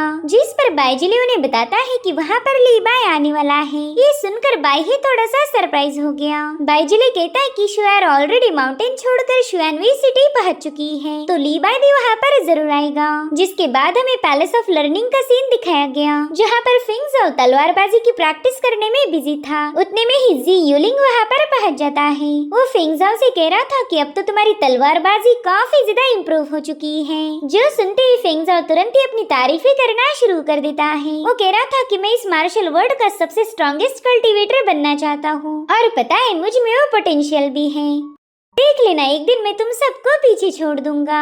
लेकिन फिर उसका जोश तुरंत ही ठंडा पड़ गया, क्योंकि उसकी कमर में दर्द हो रहा था, जो देखकर तो यूलिंग को उस पर काफी ज्यादा हंसी आने लगी। अब वो फिंगजाओ को बता रहा था कि सीनियर शुआर माउंटेन से जा चुकी है, क्या तुम्हें इसके बारे में पता था। जिस पर फिंगजाओ कहने लगा, हाँ मैंने सुना था कि ली बाय ने एक लेटर पर बस एक ही वर्ड लिख के भेजा। क्या वो पूरा मैसेज नहीं लिख सकता था, या फिर वो तुम्हारा या मेरा नाम भी लिख सकता था, मगर उसने ऐसा नहीं किया। खैर ये ट्रिप थोड़ी सी खतरनाक थी, इसलिए सीनियर शुआर अकेले ही उसे ढूंढने निकल पड़ी। या फिर ऐसा भी हो सकता है कि सीनियर शुआर हमारी जूनियर ली बाय के साथ अकेले में वक्त बिताना चाहती हो, और अगर ऐसे में हम उनके साथ जाते तो कबाब में हड्डी बन जाते। जो सुनते ही यूलिंग अपना माथा पीटने लगा। फिंगजाओ कहते भाई हमें उन दोनों को प्राइवेसी देने की जरूरत है। जिस पर जीलिंग कह रहा था ठीक है फिर हम शुआनवी सिटी नहीं जाएंगे, वैसे भी मुझे कबाब में हड्डी बनने का कोई शौक नहीं। हालांकि फिंगजाओ कह रहा था भाई मैं तो मजाक कर रहा हूँ, मैंने ऑलरेडी कैरेज प्रिपेयर करके रखी है, अब हम दोनों भी शुआनवी सिटी के लिए रवाना हो जाएंगे।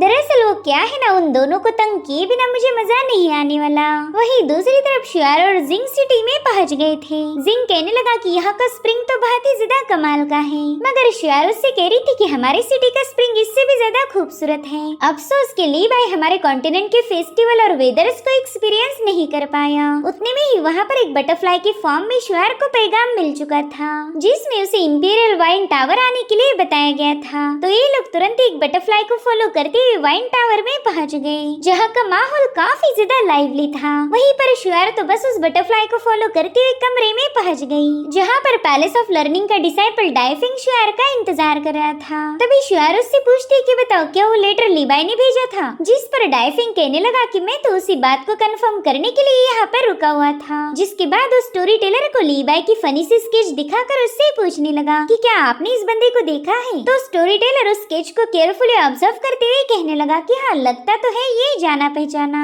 तभी शुआर ने उसके सामने एक गोल्ड टेल रख दी, और गोल्ड की चमक देखते ही उसे सब कुछ याद आ जाता है। वो कहते हैं हाँ मुझे याद आया कि मैंने इस बंदे को कहाँ देखा था। दरअसल कुछ दिनों पहले ही मैं मार्शल वर्ल्ड की रोमांचक कहानियाँ सुना रहा था, तब इस लड़के ने अचानक से ही मुझे इंटरप्ट किया। वेले बंदा मेरी कई सारी गलतियाँ बता रहा था। वैसे तो कोई भी मेरी कहानियों में कमी नहीं निकालता, मगर इस बंदे ने निकाली, इसलिए इसका चेहरा मेरे दिमाग में रह गया। उस वक्त ये बंदा किसी एल्डर के साथ था, और वो एल्डर इसे अपना डिसाइपल बता रहा था।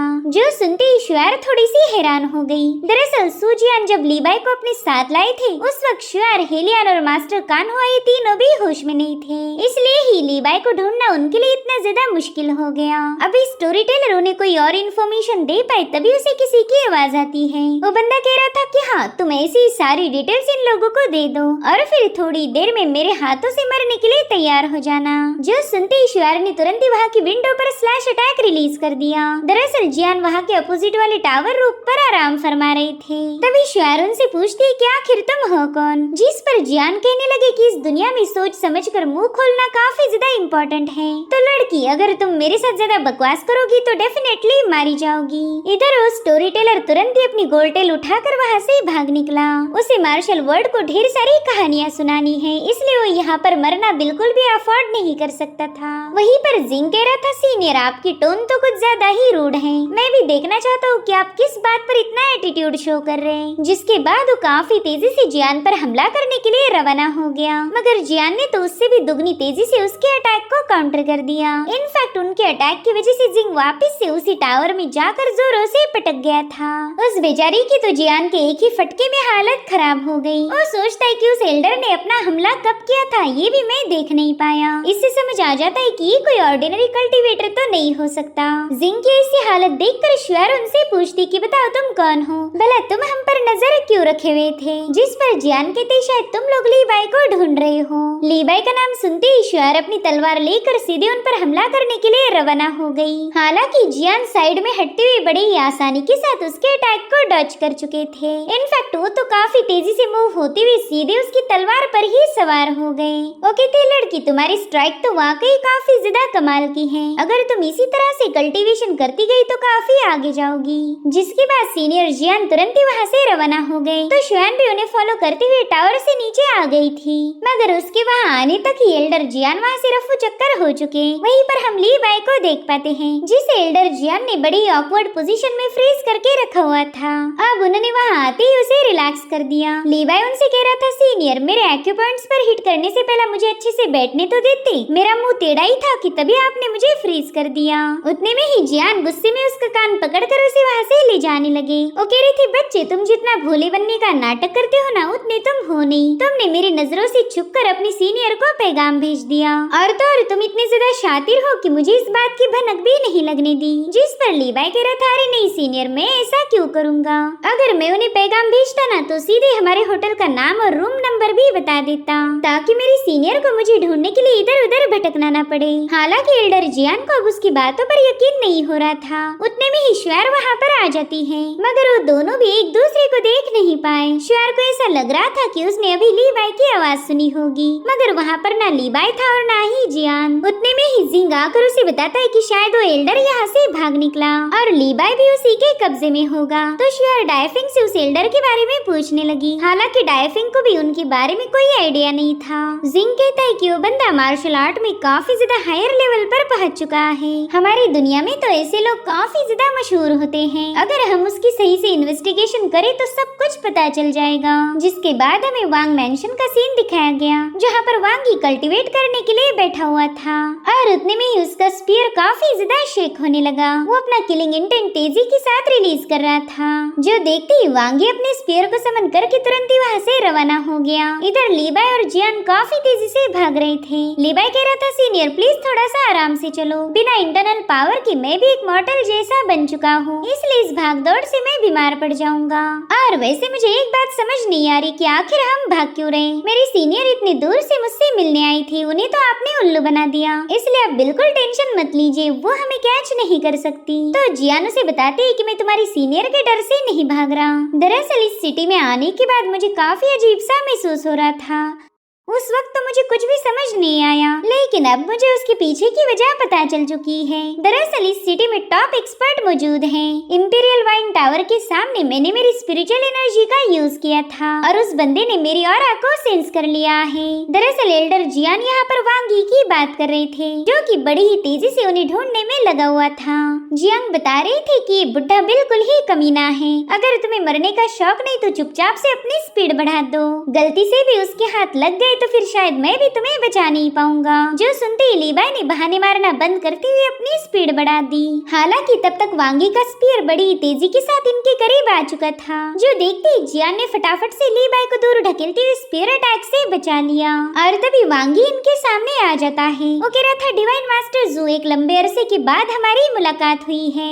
मगर तभी जियान को देखते ही वो समझ गया कि अरे ये तो जू नहीं बल्कि कोई और है। वो कह रहा था कि तुम्हारी मार्शल आर्ट को मेरे स्पीयर ने सेंस कर लिया, तो इतना तो मैं समझ चुका हूँ कि तुम कोई मामूली बंदे नहीं हो सकते। फिर बताओ तुम्हारा क्या नाम है? जिस पर जियान कहते, वांगी, ये तुम्हारा नाम है, क्यों सही पहचाना ना? जो सुनते ही वांगी थोड़ा सा सरप्राइज था। वो उनसे पूछ रहा था कि आखिर तुम्हें मेरा नाम कैसे पता चला? जिस पर जियान कहते, भाई याद करो, एक बार मैंने तुम पर काफी खतरनाक अटैक किया था। उस अटैक में तुम बुरी तरह से घायल हो गए थे, साथ ही तुमने वो कॉन्टेस्ट भी हार दिया, इसीलिए गुस्से में आकर तुम सेक्लूजन में कल्टीवेशन करने चले गए। खैर, तुम्हारी स्किल अब पहले से काफी ज्यादा बेहतर हो चुकी है, मगर ये मत भूलो कि कुछ सालों पहले ही तुम मेरे सामने एक लूजर थे। जो सुनते ही वांगी उसे गुस्से में पूछता है कि बताओ तुम कौन हो? जहाँ पर जियान जवाब देते हुए कहने लगे कि मेरा लास्ट नेम है सू और फर्स्ट नेम है जियान। याद करो, तुम्हारे पेट पर मेरा दिया गया निशान अभी भी होगा। जिस पर वांगी कह रहा था कि अरे तुम तो डीमन लॉर्ड हो, मुझे लगा नहीं था तुम अभी तक जिंदा होंगे।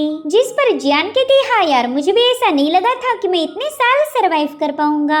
आफ्टर ऑल मेरे कई सारे दुश्मन थे, जिनमें से एक तुम भी हो, और ना ही मुझे उम्मीद थी कि मैं इस दुनिया में कभी वापस आ पाऊंगा। लेकिन कोई नहीं, इसी बहाने से मेरी एक पुराने दोस्त के साथ मुलाकात हो गई। दरअसल सीनियर जियान यहाँ पर वांगी को अपना दोस्त बोल रहे थे। जो सुनते ही वांगी जोर जोर से हंसते हुए अपना किलिंग इंटेंट रिलीज करने लगा था। वेल, आज उसके पास मौका था अपनी पुरानी हार का बदला लेने का, इसलिए वो गुस्से में अपने स्पीयर को समन करते हुए उनसे कह रहा था कि तुमने यहाँ बिल्कुल भी आना नहीं चाहिए था। खैर, अब आ ही गए हो तो तुम्हें मरना होगा। हालांकि वांगी इन दोनों पर हमला कर पाए, वहाँ पर एक और बोट पहुँच जाती है। वेल, इस बोट पर सवार था इस दुनिया का रैंकिंग नंबर 2 वाला कल्टीवेटर डिवाइन मास्टर जू, जो कि हीरोज असेंबली को अटेंड करने के लिए श्वानवी सिटी पहुँच चुके हैं। लीबा और जियान तो उसे देखकर काफी ज्यादा हैरान हो गए। वेल, यहाँ पर मास्टर जू ने अपने फेस पर एक मास्क लगाया हुआ था, यानी कि वो अपना रियल फेस रिवील नहीं करना चाहते। और इसी के साथ एपिसोड यहीं पर एंड हो जाता है। Thank you so much for watching. Bye bye, take care.